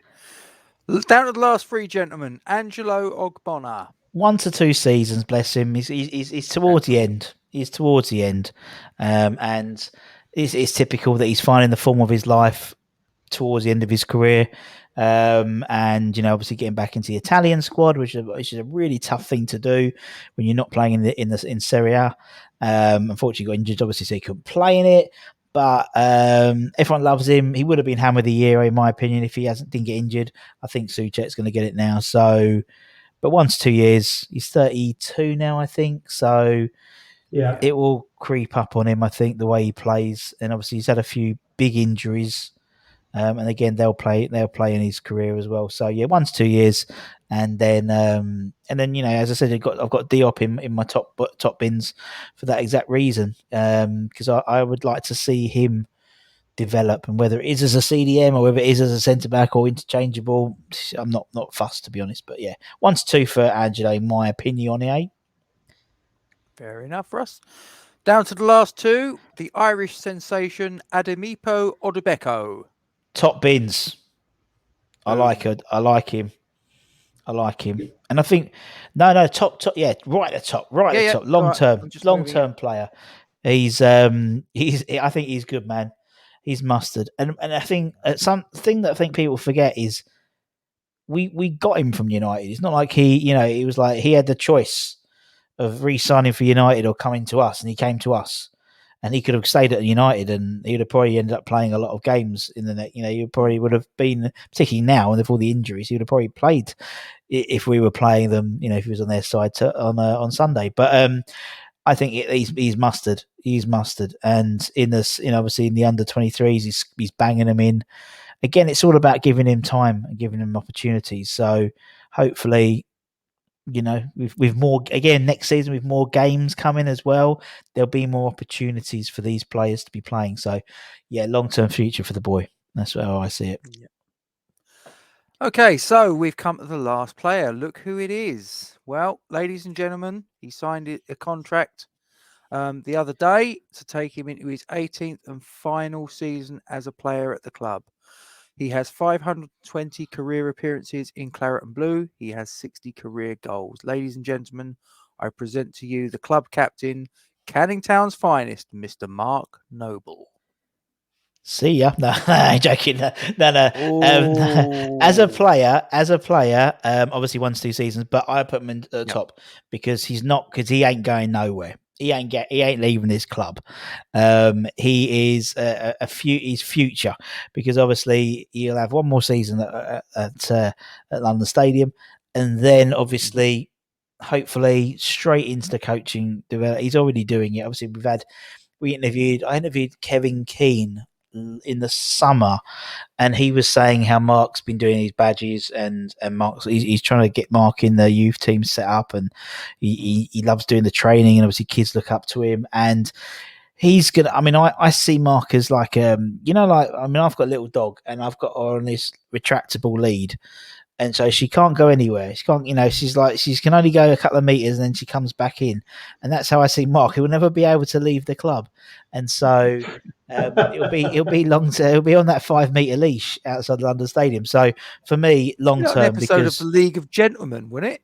Royston Basie. Does anyone remember that? Yeah. This is a local club for local people, and that's what Mark Noble is. He's that local person, and he's integral for West Ham. He's integral for West Ham as an entity, both as a football entity, as a community entity as well. Because the amount of work he does, obviously, for the club, the amount of work he does for the wider community, there's no way that Mark Noble will not be at West Ham for the rest of his life. He's stuck here, whether he likes it or not. Yeah. Well, if he didn't like it, he could have left plenty of times. Believe me. But for me, I think options, didn't he? Yeah. And I just think, and again, he's going to be written into the fabric of West Ham, being the last player to lead us out at the Bowling, the first player to lead us out at London Stadium, and potentially the first player to lead us into the captain to lead us into the Champions League. Who knows? But and I just think he's a fantastic player. Well, also to be fair, I think I know he's only given himself a 1 year deal. The role he plays now in the squad, I could see him going beyond that 1 year. Personally, I would have offered him. I think he could do that for another 18 months, 2 years, because that sort of 20-minute man, and the cup man type role. He's an incredibly fit man. He's incredibly fit. You don't have, he's only 20 minutes. He can go with that 20 minutes, run about. He hasn't been blighted with injuries, unlike a lot of players. And that's on his side. He still looks fit as a fiddle. And I just think he's great. I love him. I think he epitomizes what modern West Ham should be about. And, that's why I can't see him. That's why I see him as a future star, because he'll be a future star within the coaching setup, or maybe management. There's parallels to Scott Parker and him. I think they look very similar as well in terms of how they present themselves. And manager and number 2 for the future could be. I mean, I could see Mark being a potential manager. Just because it's. I always think that the role of a manager should be, in essence, if you're picking if you've got the right team, it's about motivation. It's about making sure you're making decisions, and he knows, if we want to, we've always got this assumption that recent, not this team, with other teams, they haven't known about what it means to wear the badge and stuff like that. He would instill that, you know, and obviously the guys, and I think that's critical. And I think there's definitely justification to get Mark straight in the coaching setup. Maybe not the first team setup, I'd say, to be perfectly honest, at the beginning, because you get that with a lot of players who become player managers and stuff, and they can't really differentiate. You know, the 1 minute you're a teammate, and the next minute you're shouting them, telling them to run a lap of the pitch. You know, and but definitely drop down into the under 23s and stuff like that, and build that up, and then move into maybe in the next 3 or 4 years. You know, then move into the first team under the coach. I mean, look at the role Kevin Nolan's played. That's the role I can just see Mark Noble walking into initially, and then who knows? With Mark. So the world is his lobster, as it is. He has been Arthur Daly. Yeah, he has been working with the academy, because I know his son. What's his son? Is it Lenny? I think it's Lenny, isn't it? Lenny's in the academy. I think it was on one of the websites. And I know he's been turning up there and watching Lenny and talking to the coaches and just generally learning the ropes from there. So, I mean, I wouldn't be surprised if, you know, that's where it all begins from. He drops all the way down into the academy, the youngsters set up, and works his way through. Because, like you say, he is West Ham. Yeah, he's been associated for such a long time now. You say to anyone, West Ham, Mark Noble. That's your first go-to. So I can't like you. I can't see him leave. Like you, I don't want to see him leave. I think someone said earlier the possibility of a director of football role, because he knows, like you say, the core values of the club. I think he has, because of the way he's conducted himself on the playing pitch, on the playing surface over the last 18 seasons. He's well respected within the game. He hasn't, if you spoke to a lot of other coaches and managers and players, they've got the whole nose in high regard. So I think that's a bloody good idea, a director of football, because he would be able to, you'd be able to drop him in on talking to other clubs, managers, players, etc., and get bonuses out of it, because, like I say, how well respected he is within the game. I mean, obviously Arsenal have got Edu, haven't they? Edu's he's director of football there. I mean, I can't remember what I was going to say then, but yeah, I mean, for me, he's just like, I mean, obviously the great thing about the West Ham sort of academy setup is now in every age group there's a former player. Every age group is a former player. So 23s, you got Potsy, you got Colton. I think Colton's 18s. I think you got Zavon, you got Conchi's doing all the loan stuff. So every age group, there's a former player in that, and so that there's naturally a spot for Mark somewhere in the setup already. And it's how low he goes, but I would get him as low as possible, because I'm not being funny. For under 15s. They were born and Mark Noble was in the team, and so they literally, he's all they know about West Ham. But director football will be interesting. But it's that issue, like the whole sort of Trevor Brooking issue, where Trevor Brooking would have probably been one of our greatest managers of all time if he took the job full time, but he never wanted to do it full time. And the issue is if Mark does a few, if some of his transfers don't, or his dealings don't work out, then does that taint his legacy? And so I don't know. Concern, isn't it? Yeah, that's the only concern. But I mean, look at Bill. So obviously Bill's legacy was tainted really about what happened with him and H, and it's only recently, it's only last year that we named a stand after him. You know what I mean? So there's and Mark's a West Ham boy. So he knows. So all this he knows, So he'll make the right decision for Mark Noble, and he'll try and. There's no doubt he will be associated with West Ham for the rest of his life in whatever capacity. I don't know, but he'll be there. He'll be there. That's for sure. Ladies and gentlemen, we have come to the end of Russ Budden's tier list. So I'm just going to go full screen with this, and we're going to go through it. So. From the top tier, long-term players, 3+ years, we've got Alves, Ashby, Ben Rama, Bowen, Soufal, Dawson, Diop, Fornals, Johnson, Lingard, Soucek, Rice, Odebeko, and Noble. 1 or 2 seasons we have Antonio, Balbuena, Coventry, Cresswell, Fabianski, Fredericks, Masawaku, and Ogbonna.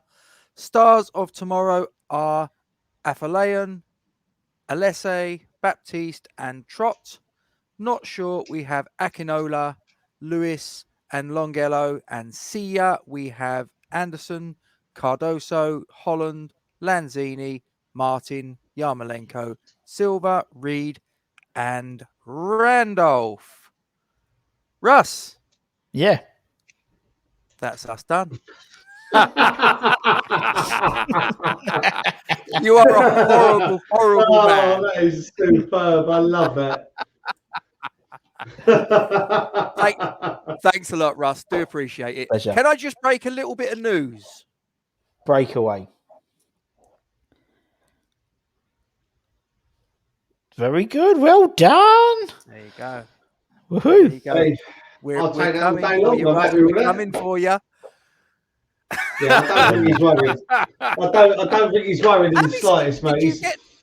Did you get 11,000 subscribers? We just hit 11. Yeah, I think we're 11. I didn't announce it properly because I said, well, we got 11,000, then we lost like 3. So that's 11. You hate 10, it when 9, that 9. happens. We're, You want we're the 11. world to burn. 11,020 something, but yeah, no, it's And as I was saying to Jit, when we went for piss, just so you can't edit it out then. So when you went for your piss, I was going to say I never assumed you went for. I know you went for it as well, Duke. As I say, you both did. I was going to say, it's just me. Yeah. And I just went for one here on my own. I just did it while I was doing it. Ever the professional. So no, but I never thought I was going to, get where we got to. It just went mental. And so, as I said, I was looking at, a few thousand would be cool, and it just went mental. So that if you want to subscribe and watch me waffle on and talk to Ray Winston and Trevor Sinclair, they can if they want, and they can carry on because we've got some good ones coming up soon. And the lunchtime. And the lunchtime, yeah. I mean, again, that's that. I mean, that I love the lunchtime. I love the lunchtime. Right. It's like, yeah. Again, that came out. I just thought, do you know what? I was bored more than anything, and I thought, I'll have a little chat because I watched. Obviously, I always watch Gonzo's morning videos. Loved Gonzo's morning videos. Loved them. Brilliant. And I thought that's great, but it'd be nice to just do it and just have a chat about absolute. Whatever, really. We don't. What's got in their lunchbox? Exactly. What random. Exactly what Gatesy's got for lunch or whatever anyone wants to talk about, and it's just fun, isn't it? It's just like, but it's because it's a different side. I mean, we all talk about West Ham all the time, so it's like I think the only time we talk about West Ham those lunchtime things is when Anton comes on. That seems to be the only time we talk about West Ham because he's makes comments about the games and stuff, and we're like, what? But yeah, it's fun, isn't it? It's just all a bit of fun, isn't it? Exactly. Yeah. I try and because obviously I'm a mobile service engineer, as you know, Russ, and it's always difficult for me to actually sort of say I'll have a lunch break at such and such a time, but I always try and make sure that because I know it's sort of 12:30 to around about 1:15. Yeah. And I try and make sure as best as I can that I'm trying to take a break around that time. It doesn't always work. Sometimes I miss. But it's important. It's important for people to have a break. Particularly if they're working from home or like you are traveling everywhere. My wife, she's an HR director. She's a mental health first aider, and to be honest, she doesn't even practice what she preaches. To be fair, but particularly at the moment, particularly with people working from home a lot. You do miss going for a walk or having something to eat or going for a wee or going for a cup of tea because so that's why I try and do it. At least it means people can have a little distraction, although they're looking at a different screen rather than their email. It just gives people half an hour or 40 minutes just to talk absolute bollocks and then go back to it. Because that's me. I'll do exactly the same. That's my lunch break. So I sit there, I'm doing my emails. I'll go jump on. Oh yeah, hello, welcome.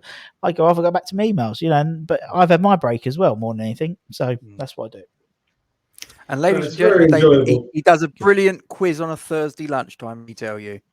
No, we don't. Brilliant quiz, and we got a good quiz. We have a good quiz night coming up on the 18th of this month, 18th next Thursday in the evening, with Charlie Walsh, with Tom Atherton and Adam Frankel. So it's a good quiz night for the Iron Supporting Food Bank's Easter egg. We're still waiting for an invite, aren't we, Duke? Yeah. Keep waiting. A lot of people are. Keep waiting, he says. Keep waiting. A lot of people are. I'm thinking of doing like a proper, like, you know, Mr. and Mrs. Because there's a lot of couples. There's a lot of couples on there, isn't there? So like you two are like a YouTube couple. No. You got Gonzo and Gira, a YouTube couple. You got Stelios and Anton are a YouTube couple. Nikki and Ryan, you know, so there's couples. So Mr. and Mrs. or Mr. and Mr. I offer my pub for your services on that. We could do a live one from the pub. That'd be that sounds good. That'd be quite funny. Oh, mate. Yeah. That sounds like a good idea. That'd be a good giggle. Honestly, literally, they pop in my head when I do these things, and I have to write them down so I don't forget them. Or I email myself. You know, in the morning, I've got like 3 emails from myself with an idea. I thought that was just me. No, I always do. Yeah, I really do. I've got. Yeah, it's like Back to the Future. Where do you come up with your lists for your ex-players or the if you don't mind me asking, like the famous people, if you want? Where do those ideas come from? And like obviously, with the ex-players, you have got some sort of limited access via what you do with people. No, it's nothing. It's nothing through. No, it's nothing to do with West Ham from the club.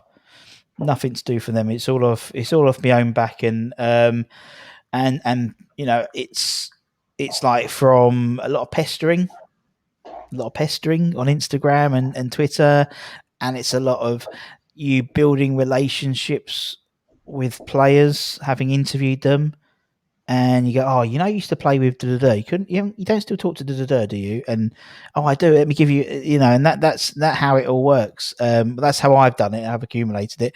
I've been fortunate that I've never paid for a single player interview. I know there's players out there who I've had on my show who do usually pay, but they didn't. Maybe because I was lucky, maybe, and I went through them rather than their agent potentially. I don't know, but a lot of just like, yeah. And then if I see someone on Twitter, oh, I'm going to message that person, you know, like, you know, I don't know, like, you know, it's just a lot of that. And, you know, then they look at your channel and I got like, you know, and I might have had their teammate on there and his teammate and da-da-da-da. But yeah, a lot of it is just me being cheeky, really, starting off Have you had Anton on? Yeah, I've had Anton on, yeah. I have to search that one out because I like it. I've got a lot of time for it. He's a great guy. He's genuinely a massive risk. Sent him an email. I've sent him a couple of emails. I actually, the last one I sent him my personal mobile number. So, yeah. Anton, you've known my number. Come on, mate. Not that Anton. What? Ferdinand. Oh God. Yeah, I mean, Anton's great. Is that now? Yeah, Anton's great. Anton Ferdinand is a lovely guy. So is Anton Baker, but yeah, Anton. He's a top guy. I played football with him. I played football with Anton. I know. Go on, tell him your story. So I probably already have. No, I've turned up at Goals football place one night, and and he was there. He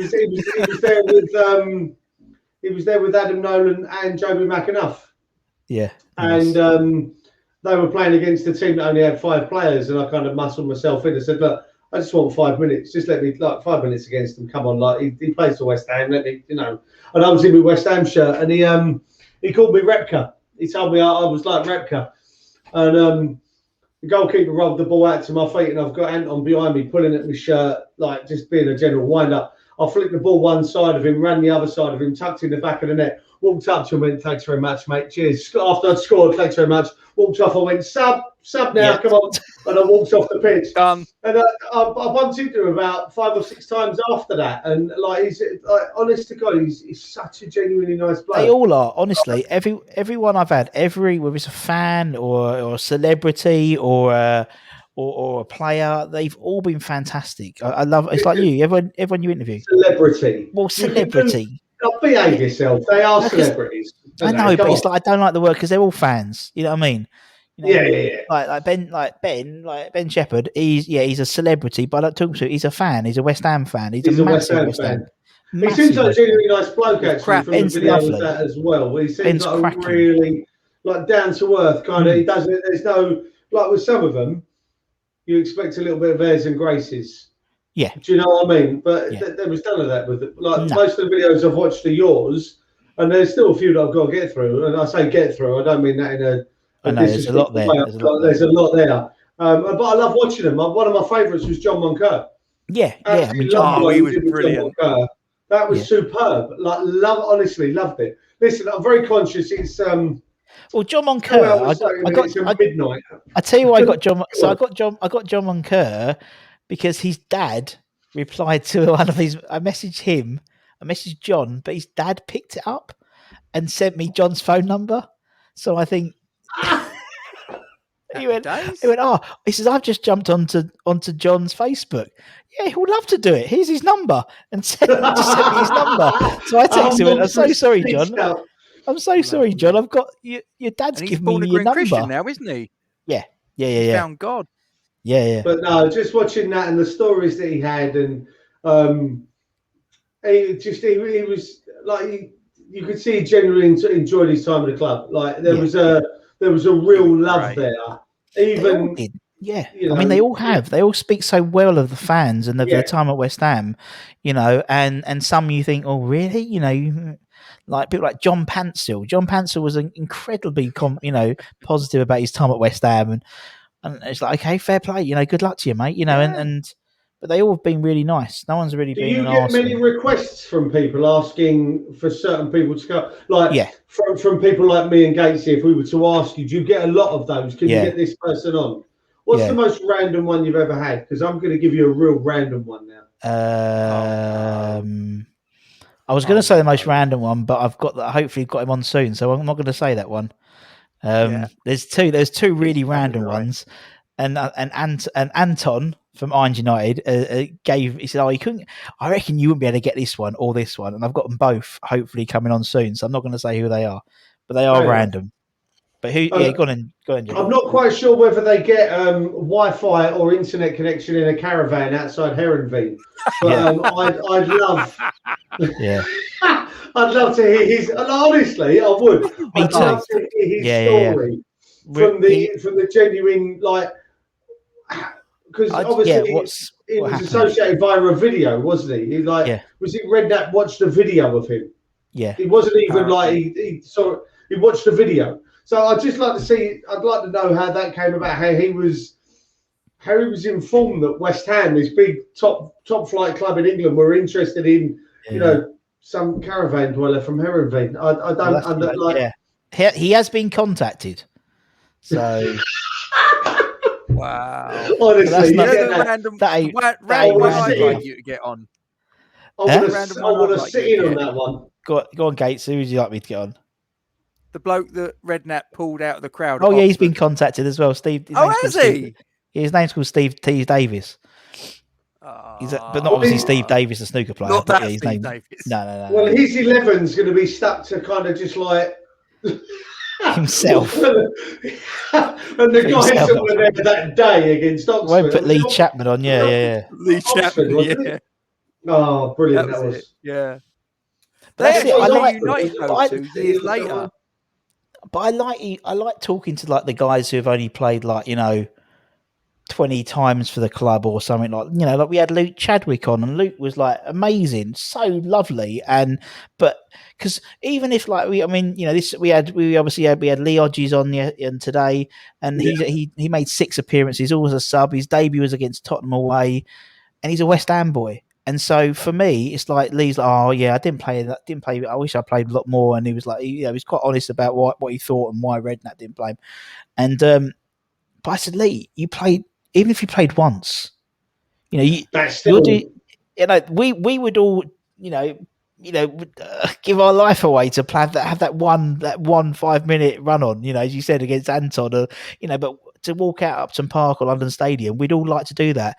And so you're all living our dream. So you lived our dream 6 times, and and every day you're in training with Paolo Di Canio and Trevor Sinclair and Ludo, and your idols as well. So yeah, that's why I love it, because they're always so grateful of their time at the club, and even the ones who don't break it into the first team. A lot of the youth team players. So we've got one coming on Sunday who didn't break into that team, but he should have done. But he got injured, and then by the time he got injured, then there was a couple of others who came in, and Glenn Johnson and stuff, and he didn't get into the team, but because they were Glenn Johnson and stuff like that. But no, I love it. I love it. I really do like it, and I like getting the random ones. There's 2 very random ones coming up. Well, 2, yeah. Ones you don't usually. Yeah. Hopefully, although one hasn't texted me back yet, but I've got his number, and I've got his number from another ex-player who's been trying for weeks to get me his number. So, yeah. I look forward to it. I do. Yeah. I love how candid you are as well, though. You're giving absolutely Jack away. I love it. Yeah. It's leaving us there. You're going to bugger off in a minute, and I'm going to go bed going. Yeah. So there's one. No, I'm not going to say who it is, because I could give it away. Don't say nothing. I love it. No. There's one I could give it away 1 second, but the other one was even like some of the ex-players who he played with at the time. I've had them on recently, and I was like, I should have what's name coming on. Fucking hell, what's happened to him? I hadn't heard from him for years. He's like, and he played with him. He was dead. Yeah, he's like, what's he up to? And I was like, I was doing this. Oh, wow. I'll watch that one. Be interesting to see what he's up to. But yeah, no, I do like finding the random ones. But, How many of the FA Youth Cup final have you had? I've had Steve, we have Bywater, we've had Bertie, we've had Anwar, we've got Izzy coming up. We've got Izzy coming up. That's fine. You can tell people that's it. We got Izzy coming up, and hopefully we'll get Adam Newton on soon. So that's 5. That's the one. And Garcia. That'd be interesting. Ricky Garcia would be a good one. Yeah, and then the 2 that I'd like to listen to. And then there's Joe Cole. There's Joe Cole, who we'll see. Not soon, but we'll see. No, but can you imagine? That'd be banging. It's on his agenda. We'll just say that. Listen. I'm not saying you're not on the map already, because the stuff you do, I think it's outstanding. I love watching your videos, Russ, and you know that. And the Hammers 11 from fans and players alike are absolutely amazing. But when you say, like, you talk Monker, he's kind of, when I say he's been out of the game, he's not even involved in the pundits. Yeah. I know what you mean. So when you talk about Joe Cole, who is still very active in the BT Sport and the Sky Sports stuff, that for me, that makes me go, oh my God, that's Joe Cole. That's massive. Yeah. And then you had little, like you've had us pair of Herberts on it. And now you're talking on the same sort of thing as Joe Cole did the same thing. Yeah, but that's what I mean. That's what I mean. But it doesn't matter. To me, it doesn't matter. If it's a fan or an ex-player, because at the end of the day, it's easier talking to the fans, because the fans, it's just like memories. Where the ex-players, you got to make sure you get their goals right and their career and who they played with. A little bit. So, but yeah, I mean, they come when they come, man. I try and get on the channel at least one ex-player a week if I can. And yeah, we sort of done that most weeks. We have at least one on there, if not 2. But it just depends, really. It's easier in the first lockdown. It was a piece of piss because the golf courses weren't open. There was no football. They weren't working at football or anything. So it was easy. It was like shooting fish in a barrel, to be honest. But it's slightly different now. Obviously, there's so much football on, and they're all working, aren't they? Really. So they come on. Maybe Paul Ince. He's Paul Ince or Dimitri Payet. Not Payet. No, not Payet yet. But Ince's one that's been. I'd be interested with the Ince. Joey B. Yeah, Joe Beecham, innit? I'd rely on you, Russ, to ask the difficult questions for the. Do you know what? But for me, I think he just gets for that. He gets a lot of that flack before. So yeah, he gets a lot of stick for it, and at the end of the day, I'm probably going to alienate so many people right now with what I'm about to say. But we've got 126 subscribers. We don't want to lose any. How long ago? I know. Yeah, I know. And I witnessed, and I'll be honest, I went when he was Blackburn manager. Right. Possibly. I think was he Blackburn manager? And we played him at Upton Park. Yeah. And I got a friend's season ticket. It's not there anymore. It don't matter. But some of the abuse that he did receive, and I get it. I understand the abuse that he got, but I mean, what are we talking now? How long ago was it? Like, behave yourselves. Move on. That's where I'm at to a degree. I am at that point of I'm at that point of behave yourself and move on now. Like, there's not many fans that are gonna in the next few years that are gonna even remember that. You know, move on. Listen, at the end of the day, he made a decision that he thought was right for him. None of us are perfect in what we've done. I'm not saying I agree with what he'd done, and there were parts of him. I guarantee you, there's part of him that would regret what he did at that time. So get over it, move on. And subscriber content is now 4, and I'm one of them. But that's where I'm at. I'll be interested to see that one. I must admit, that'd be a good one. Yeah, it could happen. It could happen, Incy. Let me know. We'll leave it as that. Yeah. Right. I'm going to wrap it up, guys. But you've got Russ's My Hammers 11, all his platforms that he broadcasts on. He's got the YouTube, got the Twitter, you got the Facebook. Check him out. Some really good content on there. Obviously, some ex-players as well, as he's just said. So check it out. You've got plenty of stuff to get into. And there might be 2 figures that you recognise on there at some point in the not too distant past. So, but that's all I'm saying. Last little thing to go through, guys. As I'm going to start or finish as I started. Isla's Army, young Isla Caton, 6 years of age, with a really rare form of cancer that afflicts children called neuroblastoma. There's no treatment for this in this country. That means her family have got to put their entire life on hold, cart this poor little girl to wherever they've got to across the world to save her life. Really expensive, really stressful, and in the middle of a global pandemic, an absolute nightmare. Just try and put yourself in their shoes, guys. It's absolute hell on earth. They need your help. They need our help. It's real simple.